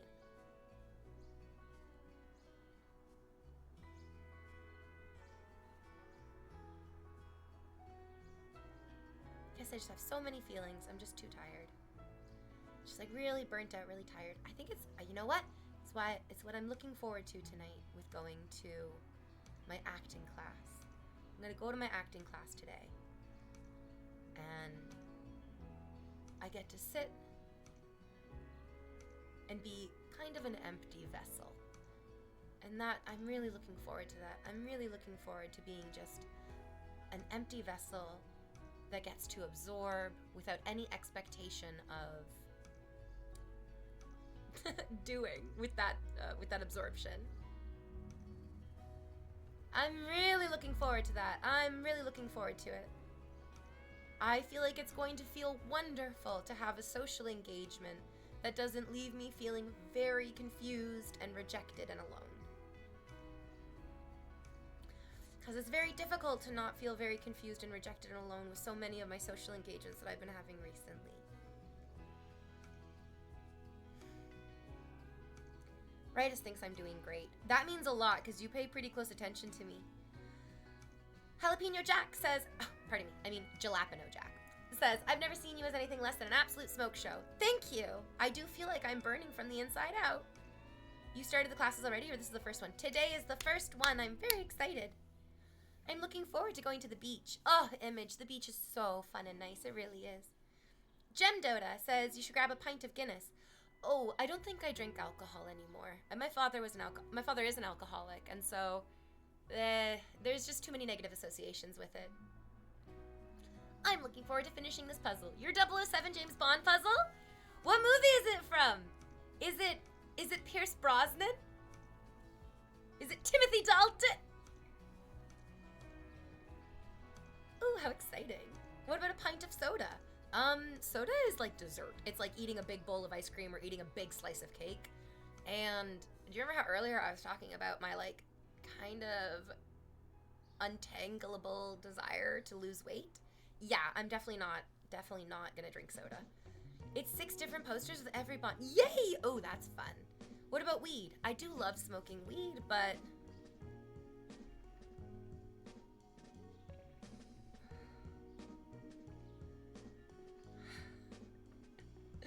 I don't know. I don't know. I'm probably not supposed to smoke it that much. But it's St. Patrick's Day. That's okay. That's okay. It's okay if it's St. Patrick's. You don't actually have to drink alcohol on St. Patrick's Day. I'm glad that you're excited about your acting class. Me too. Steele. Remington Steele. Hi, kitty cat. Kitty cat, come here. I had an amazing morning of grooming my pussy. We love grooming our pussies. If you got 'em, smoke 'em. Oh, I love Rick Moranis. Oh, I love Rick Moranis. Hi, puppy dog. You want to come up? Do you want to come up? Is this dog hair? What is this? Is this mud? What is this? Oh, that was just dirt? Oh, it's from the ball. I know what it's from. It's from the ball. Bal, come on up. How has your acting class directly impacted streaming? What? I mean, no offense, but what are you asking me? First of all, I haven't even taken the class. But I've also taken acting classes like over a decade ago as part of my undergraduate degree from university. And so even with that information, like how has my acting classes that I've taken directly impacted streaming? The real world isn't full of answers like that, my dude. I could bullshit you and just make up some things. But the truth is, taking a couple classes doesn't usually have a sort of gigantic, noticeable impact on your day-to-day life. That's not how real life works. That's how it is in like movies or TV shows. Like the main character, I don't know, opens up the hood of a car and there's like a little montage of them like taking apart an engine, and then all of a sudden they're like, I'm a mechanical genius. And it's like, that's not how the real world works. Okay. Okie dokie. I'm sure many people use the occasion to drink enough alcohol to get everyone drunk. It's been a shared activity across the population. Yeah. Also, today is it's just my first day of an acting class. It's just, this is something that I'm doing as a first step to pursue my dreams. Yeah. Streaming, is performing. Like, it's me in front of an audience of a couple hundred people. So there's obviously wonderful benefits from being a streamer and also wanting to be an actor. There's probably a lot of overlap.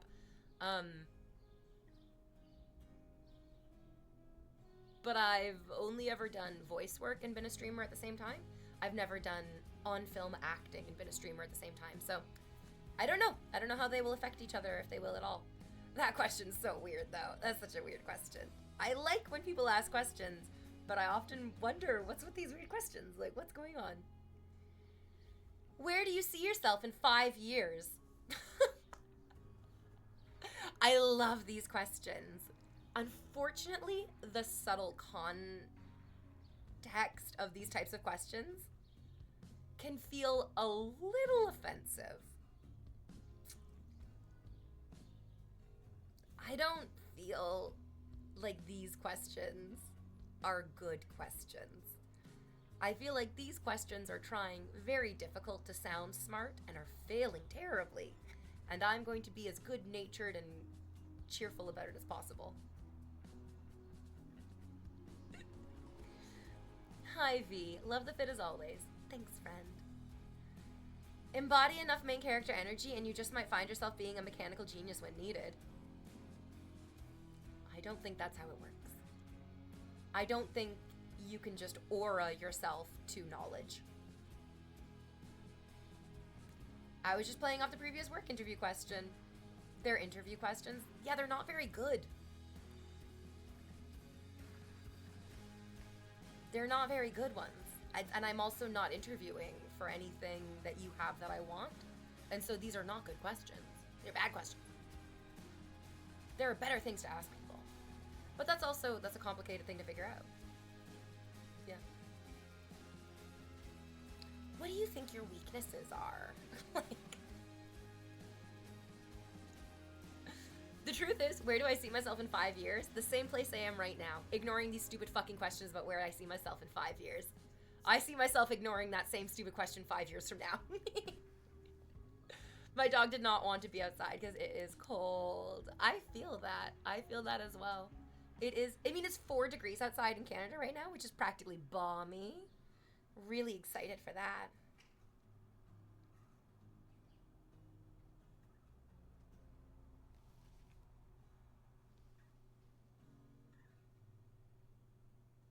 Ooh, sorry, I just went a million miles away to all the coldest feelings that I have right now. There's a lot of cold feelings. So many cold feelings. What's the pink hair doll? Is she custom? No, she is a regular Barbie. She's Barbie Extra. Yeah, she's pink microbraids Barbie Extra. I got her off my wish list. I really hope I won't get hit with such mundane, generic, and overused job interview questions once I go to the interviews because I'm unsure if I'll be able to resist the urge to respond the same garbage humor for decades. Where do you see yourself in 5 years? In the mirror? I love that I can hear the birds from the outside. Yay! Kitty came to make the cold feelings go away. Yeah, she always does. It's difficult. It's difficult because on one hand, you get to acknowledge that, I mean, life is lonely, and you do the best that you can to not feel lonely. But then that's also really exhausting to always have to be looking out for yourself, and every person deserves to be able to lean on somebody else, and I'm very glad that I have my pets to lean on, my friends to lean on.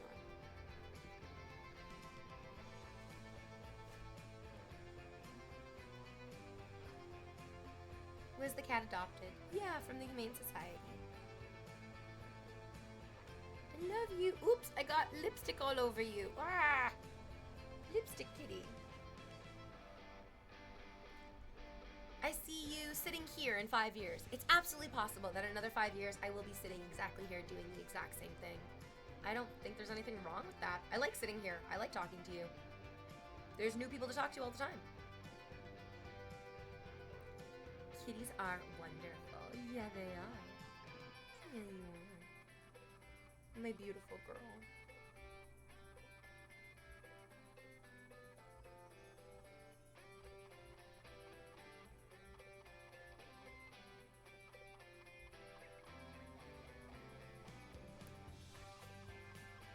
I'd like to hope that companies have grown, but HR tends not to be on the cutting edge.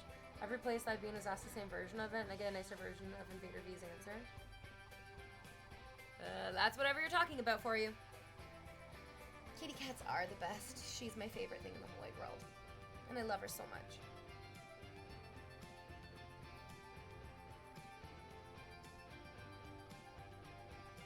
You sleep in your eyes. Can I get the sleep out of your eyes? Sleepy eyes. Sleepy-eyed kitty.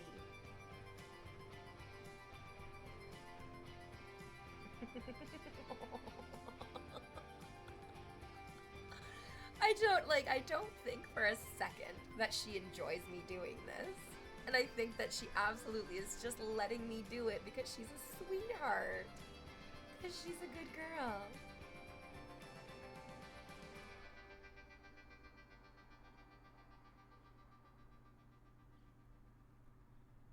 I recently lost my best friend. He was blank like yours. Moderators, what is this person saying to me? Yeah, a wild void appears. I love her. I want to cuddle her. But I know that if I pick her up, she's just going to be like, no, I don't want you to pick me up. Oh! You recently lost your best friend who was a cat, and he was, did you say the N-word? Like your, what? No, you did not. Yes, you did! We're banning you! We're banning you! That's not okay. No one is ever going to call my cat or any animal the N-word, nor are they going to call any person the N-word. Maybe they're Spanish. Well, I'm not, so I don't give a fuck. I just want to pick you up. I just want to pick her up, but I can't. Okay, but what I can do is take my last break. Man, I think I'm just gonna end stream, which is early, I know, but also I'm taking this class tonight, and I kind of want to see if I can like squeeze in a 20-minute nap before I take this class tonight, because I did a full day of streaming, and I'm very proud of myself for doing it. So I know normally I stick around a little bit longer, but you guys are gonna have to survive with the minimal amount of V that I am deigning to give you access to today. It just means that you're gonna have to come back tomorrow to get your full daily dose of V. And also to hear about how my acting class went. It's gonna be so great. I'm so excited. I hope I have great things to tell you tomorrow. I will see you guys tomorrow at noon to hear all about the acting class. Woo, maybe we'll even get to like pick out scripts together, or maybe they'll have given me scripts that we could go over together. It's going to be very exciting. It's going to be very fun, and I'm very much looking forward to it. Okay. I'll see you guys tomorrow. Have a great rest of your day. I'll talk to you later. Bye.